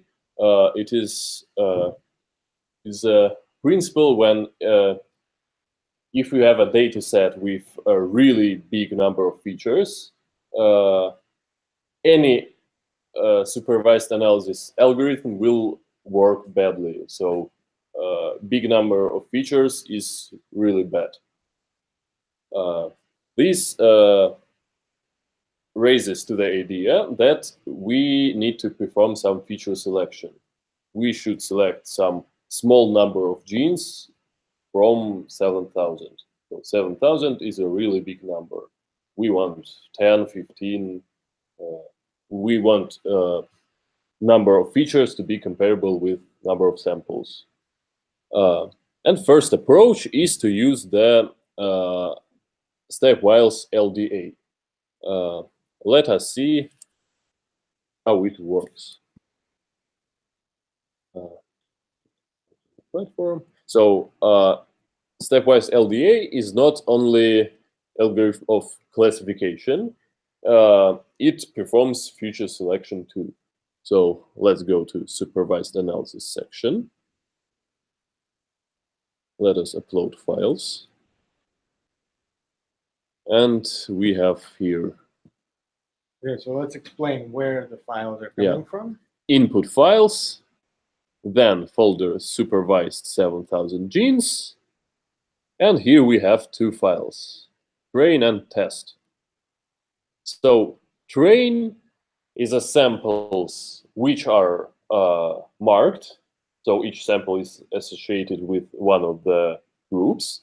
And test file is just file with samples with no groups. And our algorithm will do some predictions on test dataset. Does that make sense so far? Yeah? I can show them in Excel if you want. So let me do that. I think it's important step. What happened? Okay. How we can go? What are you trying to do?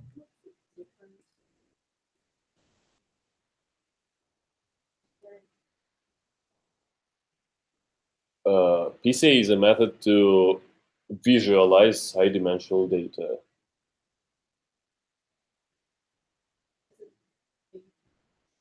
No. Projection is if we have a phone, selecting feature is just selecting this side or this side. But I can rotate it this way, this way, this way, and it's not feature selection, it's selection of linear combinations. So not only x-axis, but x plus 2y or 3x. 3x So plus. PCA is principal component, right? And those components are axes right, that actually represent many different combinations of things. So that's what PCA does. It chooses the best combination so that it explains the majority of the data. Here, we're actually looking at selecting individual genes, so individual features.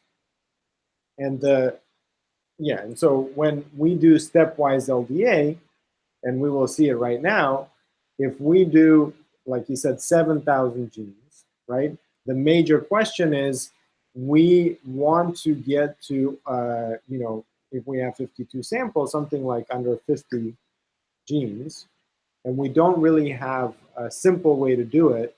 We have to compare many to many things, and that's what stepwise actually does. So here's our train set, just sample names and associated group names. And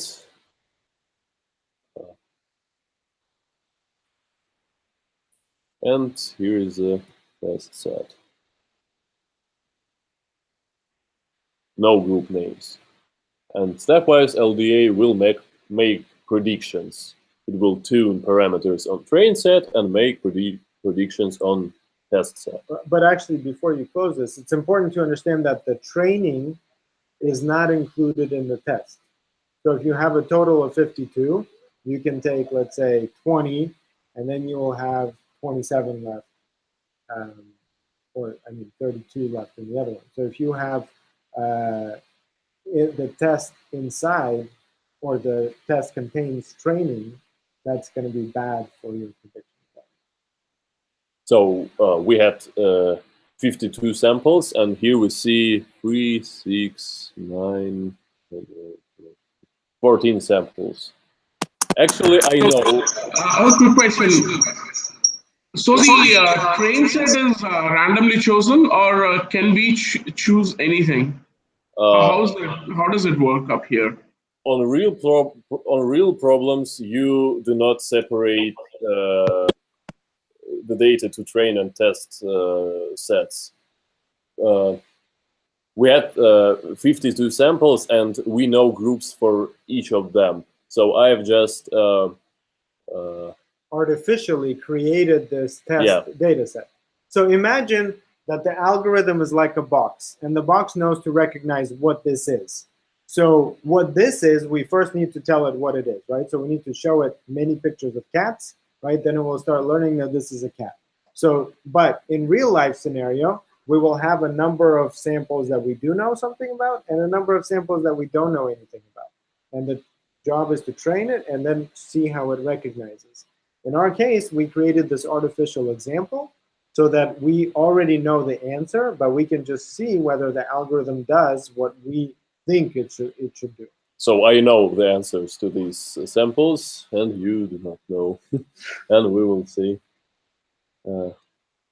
Okay, so I have uploaded. We did not tell the algorithm whether they are what kind of sample is that, right? So how's it that training the data set then? Well, no. So the training does have groups. It does have group names, the training one. But the training one doesn't contain a number of samples. In our case, we chose 14 samples, removed them from the whole table, and now we just have 36 samples or 38 samples in the training sample, but not in the test set. Okay, got it. So we give all the information to the trained data sets along with what they are and how they are classified, and then keep them away from the test data set. Yeah, and then we upload both files to make this pipeline. Okay, got it. Thanks. Upload, and then press continue. Start. Then we go to stepwise LDA. So just pause here real quick. Again, if you want to remember what this is, right there, there's the explanation. It's in the pop-up. Yep, here is it. And we need to modify this parameter. So add 1, 0, and then 9, U. So it's what? this some threshold for this algorithm. It is difficult statistical procedure, so it will be difficult to explain it by 2 words. Just some. So actually, if you mouse over the I, it will give you a short explanation. I think no, for this case. Okay, we didn't add it. I can say that if this number is very small, then some small number of genes will be selected. So less is this value, less genes will be selected. Okay, and then click save and go to the end.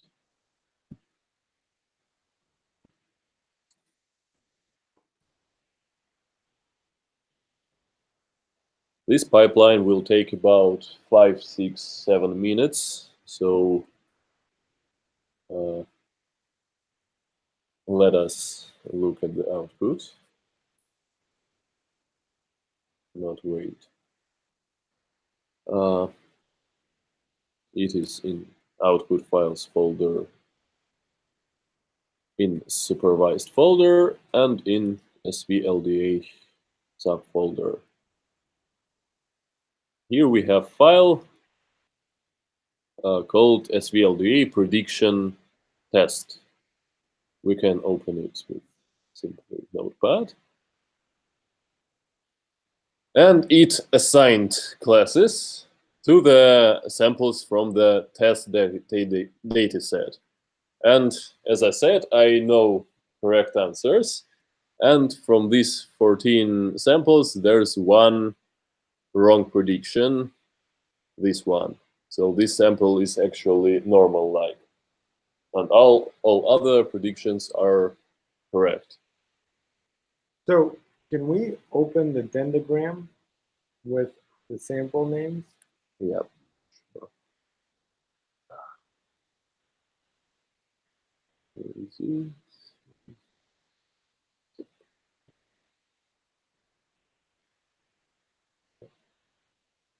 No PCA.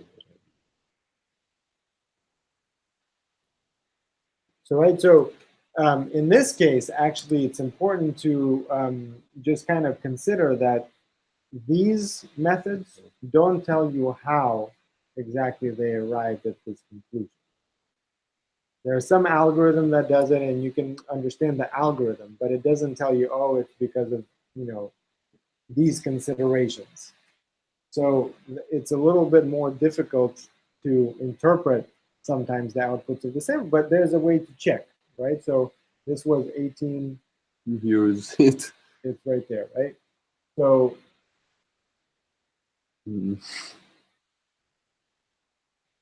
it's difficult to say why this algorithm decided this sample to be based on.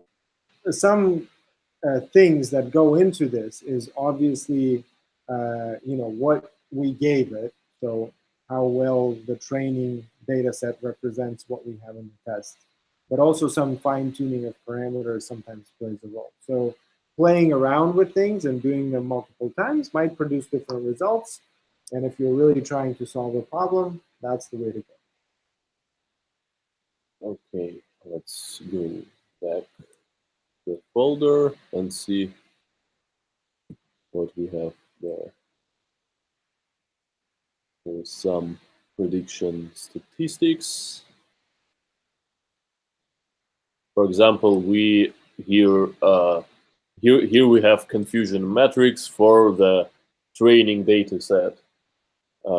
Classifier was evaluated for samples from the training data set after tuning procedure, and we see that it raises to 100% accuracy on training data set.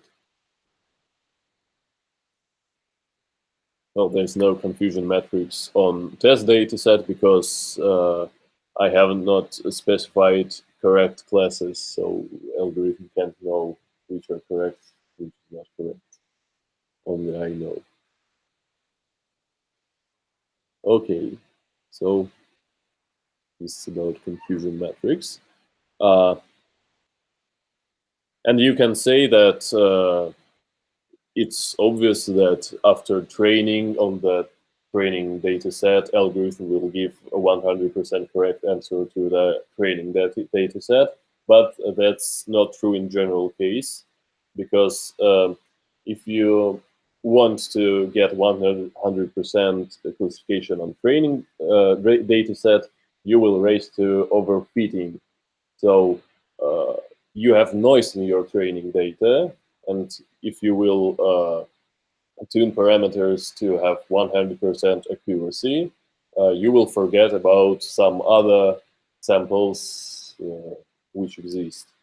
So 100% on training data set is not our aim, just simple classification and for tuning. Okay. And the third file here called SVLDA feature coefficients. And it contains some genes which are selected as the most informative ones. So can you check in the meantime if your pipeline is finished? So I have put these genes. These 15 genes are located in input files folder, annotation subfolder. Here we have 15 genes.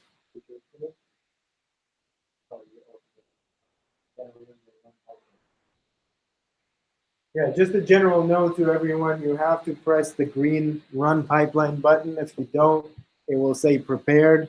And if it's just prepared, it's not running. Okay, so we have 15.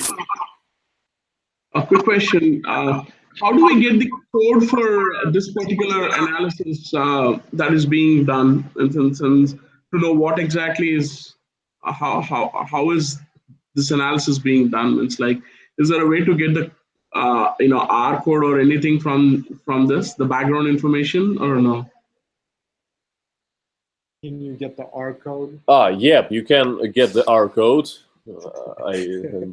Finally, somebody asked about Yeah. the R code.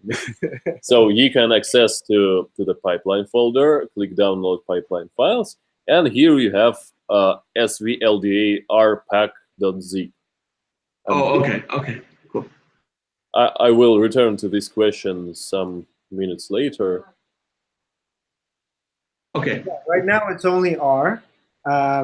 We have, so many different types of analyses use different code, like some are written in C or something like that. So we didn't do everything because our next session tomorrow is going to be focused on R. Okay, so after stepwise LDA, we have 15 genes which are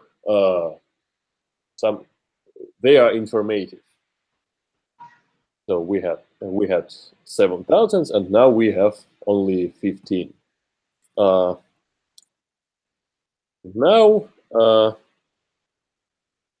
after feature selection, we can apply some other algorithms.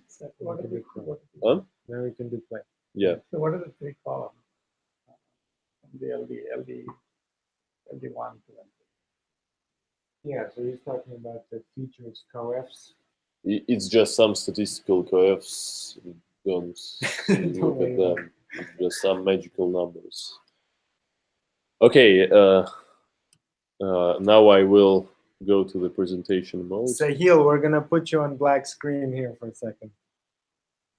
But if I will select here swap displays, it will not close. Okay, sure. I will. Okay. So now we can apply another classification method, because now number of features is less than number of samples. For example, we can apply support vector machine classification. What is it? Suppose we have two groups and two genes, just green circles and red squares on the plane. And we want to train a classifier to predict to which class belongs new object. And for these sets, we can draw a line which separates these two classes. And classification rule will be very easy. If new sample is at the left side of this line, then it is a green circle. And if it's on the right side, it's a green circle. And if it's on the right, it's a red square. But this line can be rotated. So we don't have a unique line. We have a huge number of lines. But for each line, we can draw two parallel lines, which are intersecting with the nearest object from the both groups. Okay, so just some parallel lines in both directions, and we see that we have parameter d. D is width of this, how to say it? Gap. Gap, yeah. And the support vector machine classification is to draw a line which maximizes this gap length, gap width. So the greater is this gap width, the better is classification. I think it's just some. Okay, and in real life, okay, let's return to this example. In this example, there exists a line which separates two groups. But in real life, there can be situations, like an outliers, when there is no such lines. In this case, we can draw any line which separates green group from the... It's not line. It's a curve. Yeah. So in this case, we can penalize wrong decisions. So these two red squares and this one green circle will be penalized. Yeah, and now we have sample which is we want to predict its class, and if this sample is at left of our line, it is green circle, and if at right, it's red square. Okay, and let us prepare a pipeline. Yeah, so now we're doing some practice, right? Before practice, let us create SVM Oh, pipeline. We go to the supervised analysis section. Here we upload files, but not the previous ones. Here we have folder supervised 7,000 genes, but I want supervised 15 genes. So 15 selected genes. And upload train and test files. Click continue. Then start. Here we have SVM, kernel type. Actually, if kernel type is linear, SVM will draw a line. If kernel type is radial, then some more complicated shapes are allowed. Not only lines, but yeah. Actually, these are lines in higher dimensions, but not lines in the projection. And we have cost parameter C. It's just a coefficient for penalties. And scale classes, yes or no. Usually, what? Penalty, as I showed, there exist some situations where we can't draw ideally separating line. Yeah, and in these cases, we penalize wrong bad point. So this red square will be penalized. So for example, if you expect it to be perfectly separated, you might keep that parameter low, if or I mean high, right? Yeah. Because you don't want to accept it. So you want to give a lot of penalty for a wrong assignment of group. But if you expect there to be a lot of overlap, you might make it low. So we minimize penalty and maximize width of the gap. And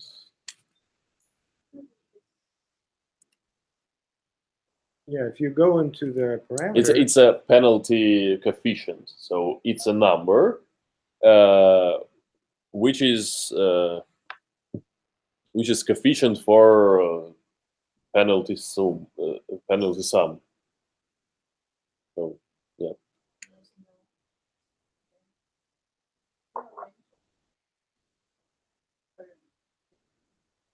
Usually, this penalty is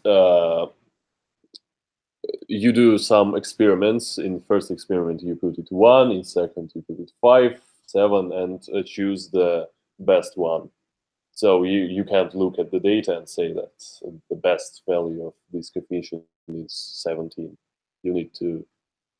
This is called cross-validation, when you perform multiple experiments to estimate the best value of this parameter.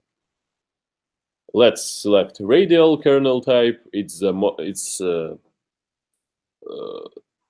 best kernel type for SVM. Usually it is used. And go to the end. SVM.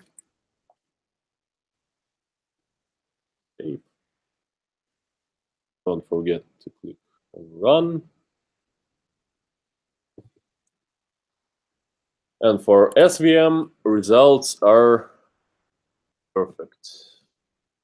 We can go to SVM folder, SVM results for test set. You can open it. yeah, so I think just slow down a little bit. Yeah. So yeah, after you started the pipeline, we went back to look at the outputs that are already prepared. And it was just showing in the files that you have.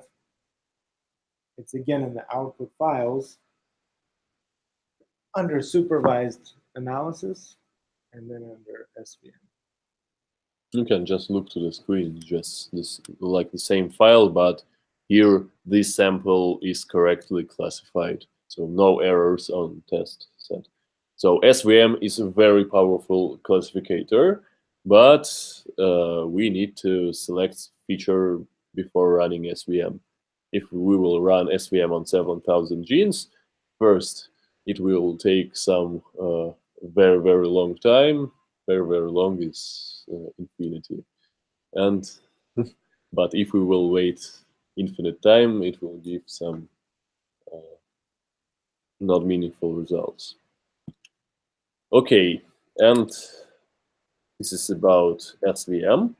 And so and now little So the practice. practice is intended to demonstrate what is really going on, right? Because right now we're speaking very hypothetical things. There's some algorithm, you train it, you give it some data, right? Like, what does it do?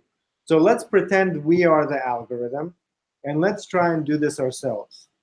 So if you can open, we have this table of 15 genes. It's the 15 genes that we got from stepwise LDA. If you can go to the output files, or input files, or sorry, input files under unsupervised 15 genes, and open that in Excel. Do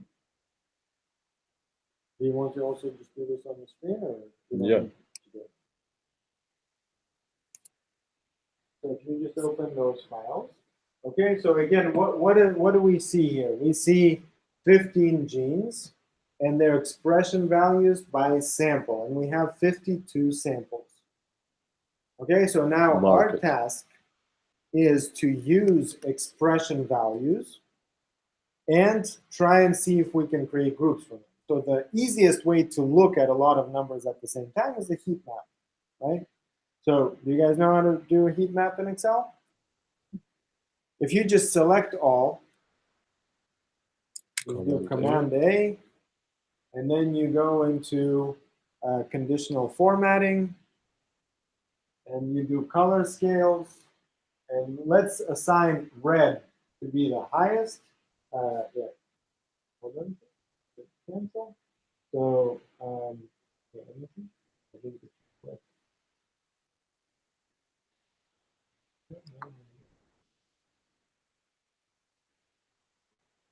There. Conditional formatting. Did I use conditional? Okay, so you got it. But instead of just, it looks like you did white to red, let's do red is high and green is low. There we go.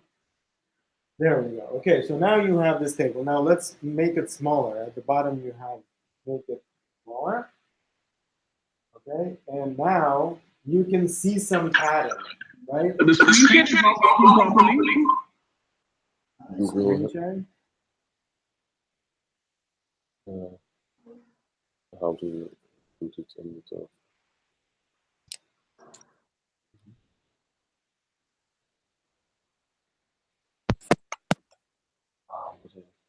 This command and this.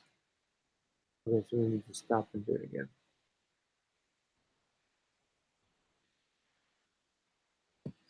Okay, so yeah, do you see some pattern in your, for example, I can tell you what pattern you might be looking for. So you definitely see the top 2 or 3 genes, right, that are consistently green. They're consistently low expression, except for some that are not, right? So some of them are white. Also at the bottom, you see about 3 that are majorly red, but sometimes green, right? So now, here, let me see this real quick. If you quickly go and just, let's make this, okay? So if I narrow this down, I can now start moving things around, right? So for example, I can take this one and I can move it next to this one because both of these at the top, right, they are white, okay? So if now we think about the algorithm doing this, what is it doing? It's doing a type of feature selection. I choose what to look at that I think is informative, and I am putting those two together because I think they are alike, right? So if I continuously do this step by step, I take one, I move it. I take another one, I move it. Eventually, I get, and I honestly did this, so I'm not cheating here, I get something like this, right? So the same heat map, but now you can see, what do I see over here? I can see that these samples, all of these samples over here, clustered together. Why? Because all the top ones are green and all the bottom ones are red, right? And these are not like that. And in fact, if you remember our dendrogram, it kind of did the same thing. We have 2 major groups, all luminal and the rest.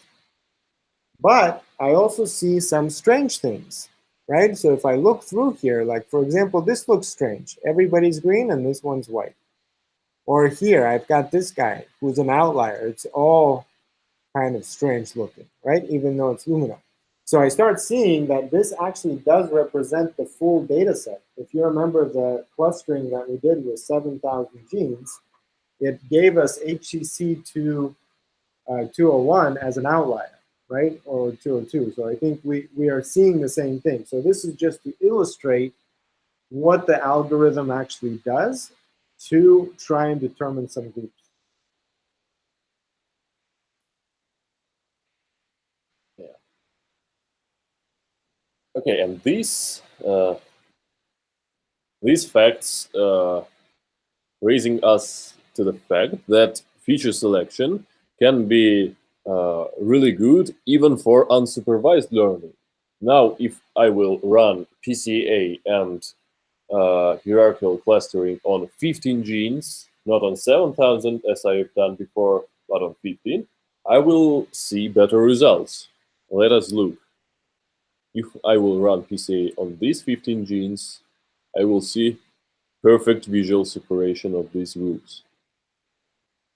Yep, they are much better separated than in previous experiments.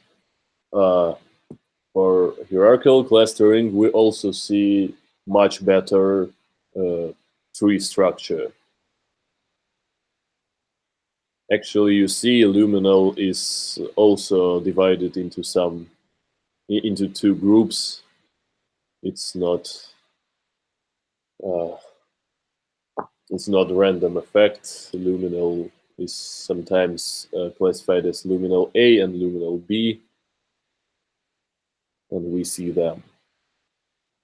So the main idea is that feature selection is a positive thing, not only for supervised analysis, but for unsupervised analysis too.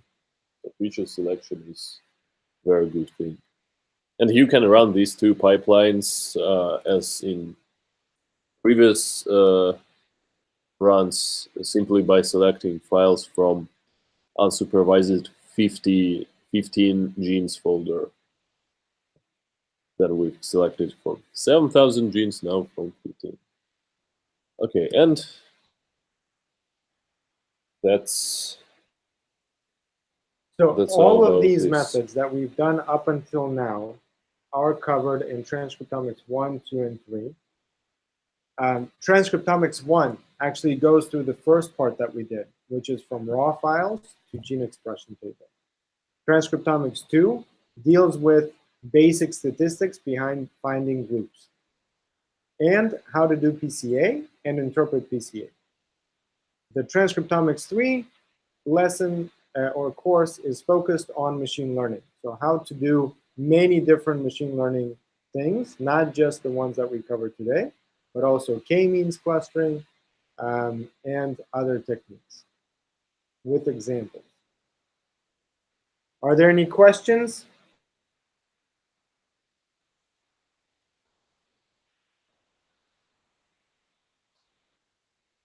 Okay, so finally, the last section that we want to cover today is what all of this. Yeah, go ahead. Yeah.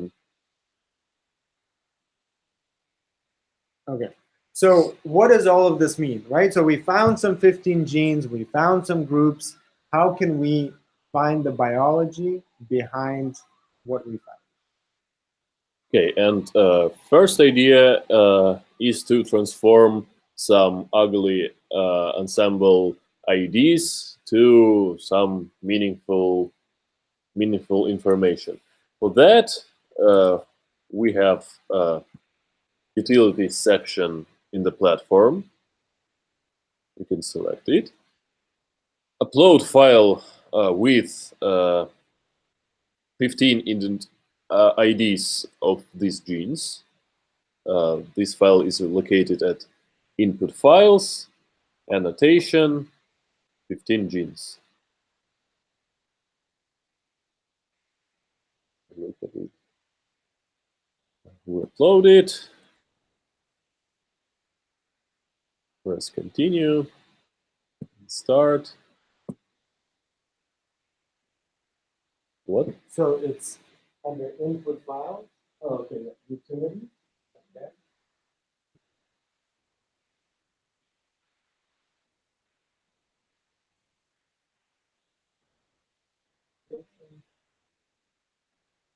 Okay, then we create the pipeline start.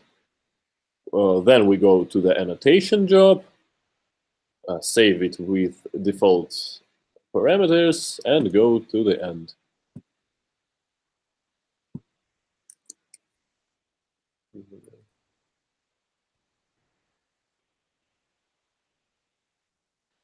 And run the pipeline.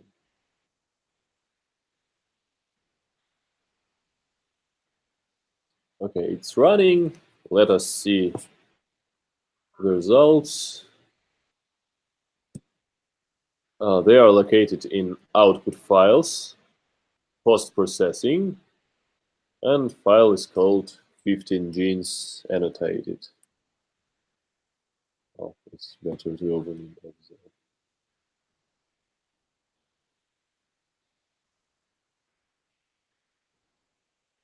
Okay. So let me wait some. And in the meantime, as we wait, it's actually, this happens sometimes on the platform. Some of you have seen it, that this just keeps loading. Sometimes it happens and it's not a big deal. You just reload, you go to My Pipelines, you find the last prepared pipeline, and you just click Start, and it will run.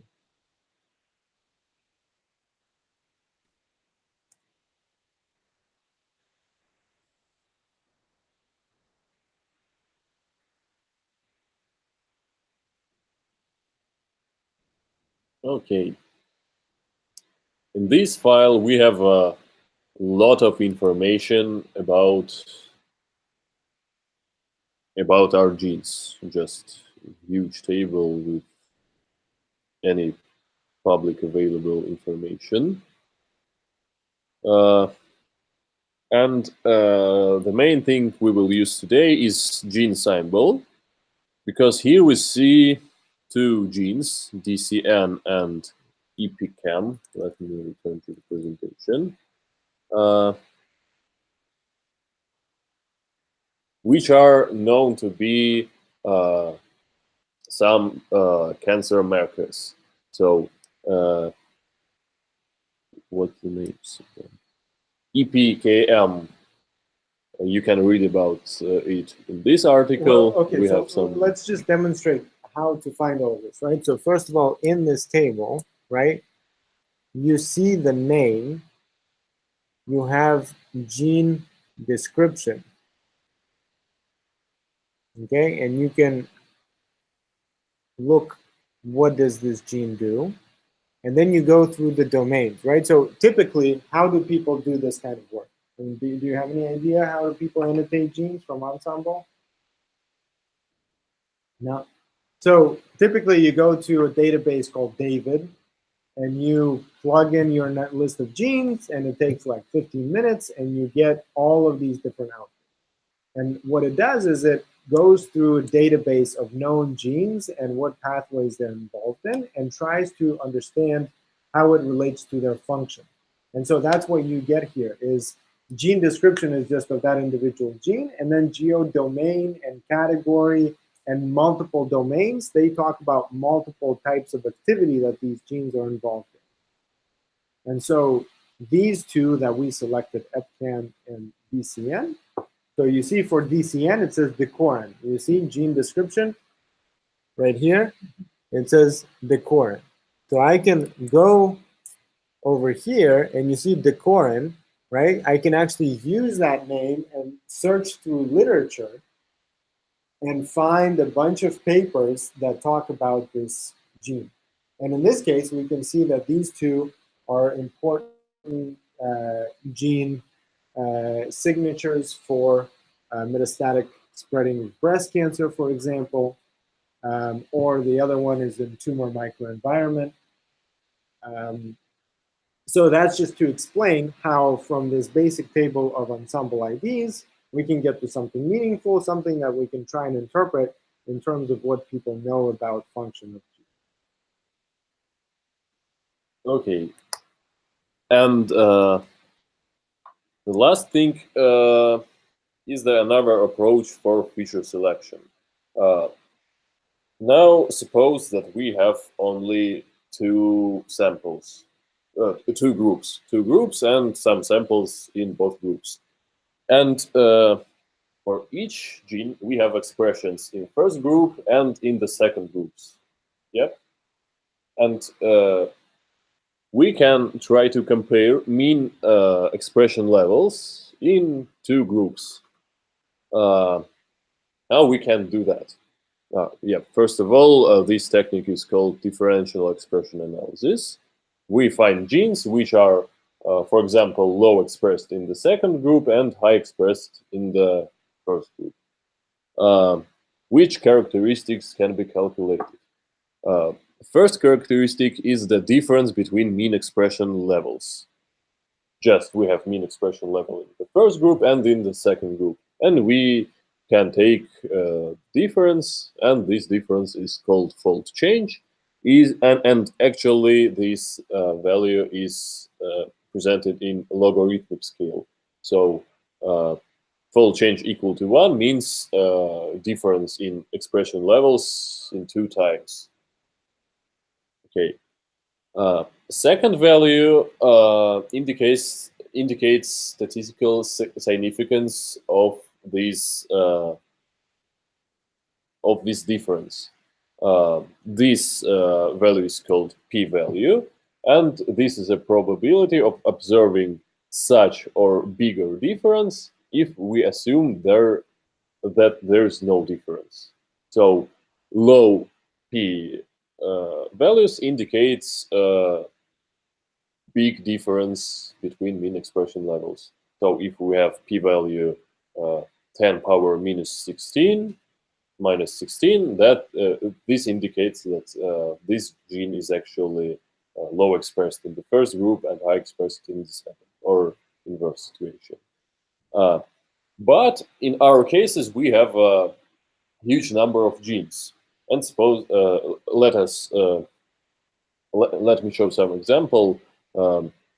Suppose that we are tossing a coin 10 times, and we observe 10 heads.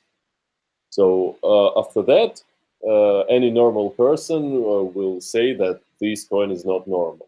But if we will take all population of the Earth and everyone will toss a coin 10 times, there will be really many people with the 10 heads series. This is called multiple testing problem, and p-values need to be adjusted in order to solve this problem. So we have p-value and adjusted p-value, which is also called fold discovery rate, FDR, or q-value sometimes. Okay, and also you should pay attention at low expressed genes, because comparing 0 with 0.0001 is not a good idea. It could raise to big p-values, but actually there is no difference. Okay, and so to demonstrate this, again, we can just manually look back in our table and see what our table shows us. Yeah. So if we look in our 15 gene table, right? So we already noticed here that there's a difference. Let's take 2 small groups, cloud and low and normal like. If we just take those 2, we can separate this into a new table, and now look at this map of colors. You can easily detect, okay, so this red and this green, right? There is some difference. The green is low, the red is high. So these are pretty high, these are pretty low. That means that there is a difference in expression. So what if I take this gene? So I can just take this gene and select all of these values. And to demonstrate, I can create a simple chart that indeed shows me that difference very clearly. So now I can take a couple just to compare them, and I get 3 examples. Some of them good, and some of them not very good. yeah, so these blue bars are not very good because they correspond to low expressed genes. As I said, for example, here we see just line of 0 values, and it is not very good to compare 0 with not 0. Okay. And how to apply differential expression analysis in our platform. We just start as at the beginning of the workshop, creating pipeline of expression table, and then we add one more job called HR, or DSEC2, or any arbitrary job from this section, but usually HR and DSEC2 are used. They are the best solutions for that. And we're 13 minutes left. No minutes. Nice. Well, so this is almost the end, actually. And since everybody else can see the screen, we can just turn this around and finish up. Because it's 2 slides. Okay. Let me show you just how resulting table looks like. It is in diff expression folder, for example, DSEC or HR output.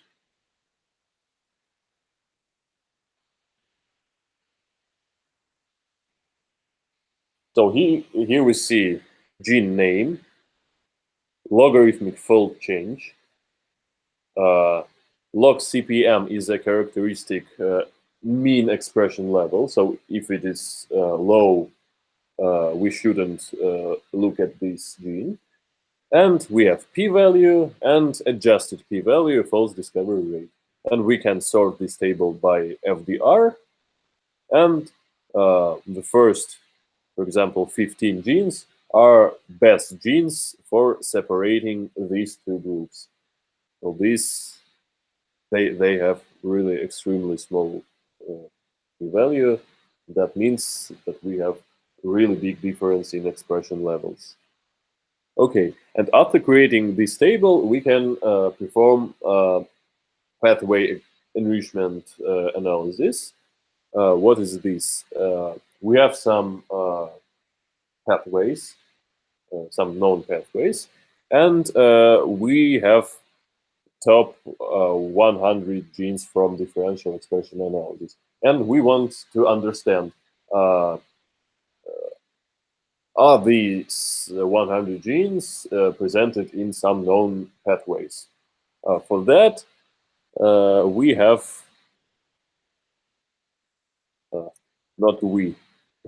standard tool for this is David, but this is old generation tool because this method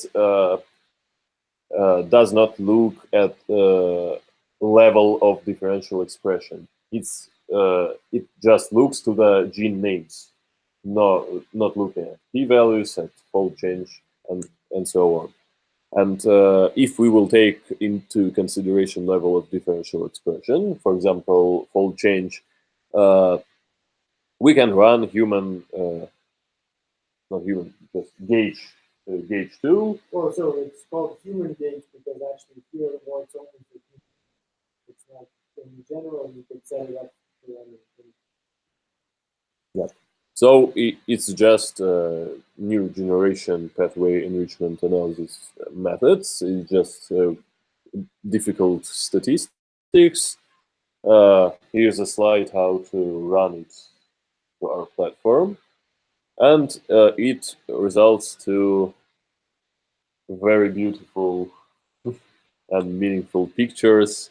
So You actually have it. So if you go under output files and find gauge, and then you look inside. Post-processing, gauge, and any of them. Here's some pathways, and here's a table indicating p-value for each pathway. So this pathway is really observed in our differential expression analysis, and we can also sort it by p-value and see some top pathways for our samples. In fact, the output you get is already sorted by p-value. Yeah. And so this is an example of just the first one, which means, what does this mean? That means that you have the number of genes that fall into this count, right? And how many out of our set fell into that, right? And then what is the of the p-value for finding it in such chain enrichment. So on the picture, then you see the colored areas are the genes, and you can see the scale in the top right corner. Let me open something from this on random. So you can see the scale, and the scale -1 is green, so that's the difference is Less than, so less in first group and red is greater. So green is the first group expression is lower than expression in second group, and red is inverse, opposite. so as we want to understand what this means biologically, it's helpful to kind of consider these outputs not just as individual genes, but as whole sets of genes, and what kind of function they perform in the cell. And for our example, we found some two important pathways. This is not important, one important. So the example is that one is a little bit more difficult to interpret, right? So we don't know if it's important or not. It's just okay, they found some pathway. What does it do? We don't know. But the other one is definitely important because the tumor regulates the immune response, and we see here B cell receptor signaling pathway, right? So it's obvious that the way the tumor recruits the microenvironment around the tumor is by signaling. And the important part of signaling is by diminishing the immune response to the tumor. And so you can see it demonstrated here. Now, the question is, how do you interpret the different values of what is higher expressed or lower expressed? And you can kind of going through all of the enriched pathways, try and paint the picture. If you put the right groups together, you might try and interpret like if you put a metastatic and non-metastatic or active and less active, right? You can start comparing. Okay, and yeah, so the end is just to say that we selected a number of projects like this. So one is that we went through today, which is a cell line project. Another one is a PDX, a patient-derived xenograft model of many different types of cancer that does the same thing, goes through the explanation of classification and the tumor microenvironment relationship. And there's also a data set from PCGA, the Cancer Genome Network, that also contains many, many different cancer types for many patients. And you have some clinical data as well. And all of these are on the website. So you can, just like we went through today, download different subsets of the data, perform some analysis, try and interpret it, and see what's in there. If you keep going. there's some. Yeah, so we didn't have enough time to do two more practice assignments that we wanted, which is PCA using the differential expression genes, the genes that are differentially expressed. And the other one was trying and apply the same methods to other data sets. Obviously, this will take some time, but you're free and try this at home. So like we said, we have 14 days that you can use this platform. Yeah. So You can see. No, so it's under the EDU website, like the EDU 2-bio, and you have projects. So if you look through, oh yeah, so this is the server. Yeah, so this one is server.t-bio. If you just replace server with EDU.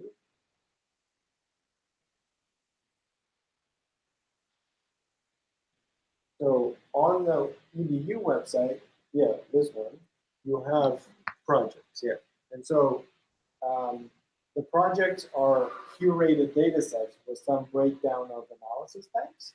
And then courses, they actually go through, just give it a moment to go. The courses are step-by-step tutorials.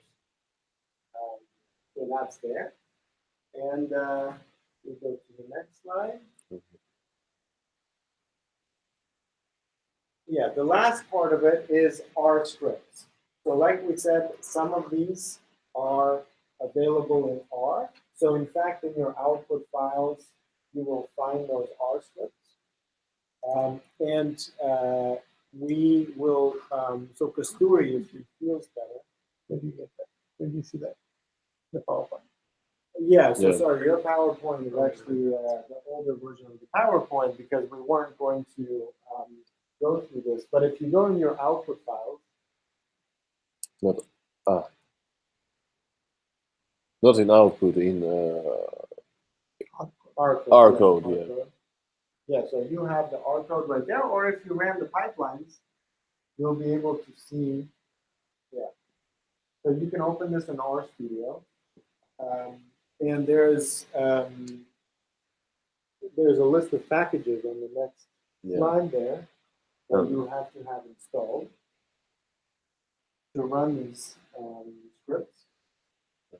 But tomorrow, if Kasturi again is going to feel better, he's actually going to go through basic data manipulation, visualization, and some analysis, basic statistical analysis in R. All of that will be just in R. And yeah, this is just to mention that we're going to have some more workshops like this. They're going to be primarily online. So primarily we do this online. We did this one here on location because he traveled in New York, so this was a good opportunity for us. But Kasturi is going to be continuously organizing workshops on biomedical data now. So a lot of it is clinical data and this general patient learning. That's the last. No, that's good. Oh, no, yeah, so that's support too. So that's what I was saying. Those are the all packages. So please, for tomorrow, if you want to learn how to do this in R, install those packages.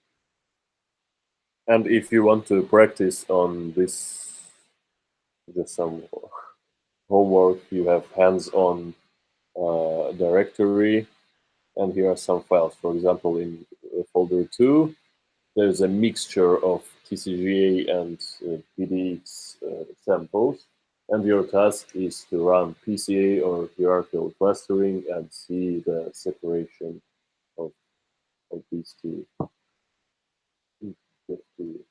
Hi. Yep.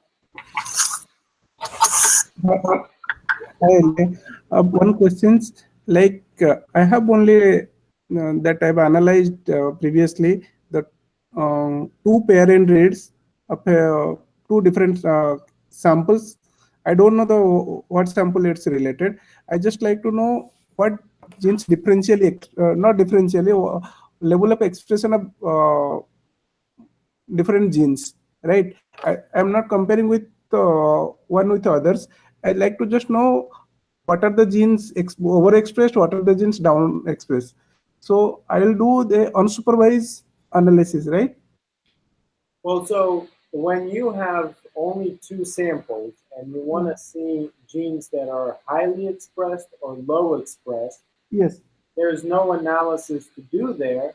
You just give a threshold. So for example, you look at the very top, so you analyze them from top to bottom, right? And you see what is the threshold. For example, you want to see 100 top expressed genes, right? So you select the first 100, and those will be your highly expressed genes. No, so but that should be done in Excel only, or is there a how to do this in Excel? You can do this in Excel. You can do this in R. In Python, in one. Yeah. Okay. Thank you. A quantile of. So it's a very straightforward task, but the main idea is you sort them from top. Now, is there any anything filter can during this pipeline? Can I give any threshold so that it will directly give me this data? Well, it produces the table of expression, but then if you want to reduce the table of expression to something manageable, right? You saw that the expression table contains 60,000 genes. Yes, yes. Do you need 60,000 genes, or do you need a smaller number? I need a smaller amount, which is a high level of expression. No, Right. but second one, I got only 17,000 genes. The next day, I uploaded two samples. that's only 17,000 genes. So within these 17,000 genes, so I like to know which genes are more expressed or less expressed. Can I analyze in this utilities, or I will do manually in this Excel file? In case of one sample, it's you can analyze it just by Excel. If more than 2 samples, then it will be difficult to do it. No, I have 2 samples actually. I'm just practicing. I upload 2 samples. I got 17,000 genes FRChem values. Now I like to just know which genes are overexpressed in these 2 samples, which are downregulated. So You can run differential expression analysis methods, but for one sample, the statistical methods won't work. okay. But he doesn't want to compare the two. He actually just wants one. Yeah, the best Okay. way is just to do it in Excel. Because there's no specific method to do something like that. Okay. Thank you. All right. Well, any other questions?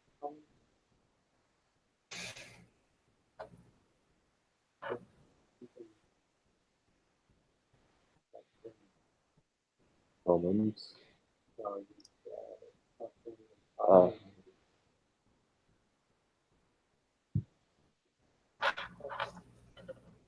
right. Thank you for attending, guys.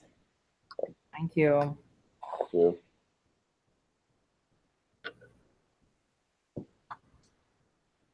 Bye.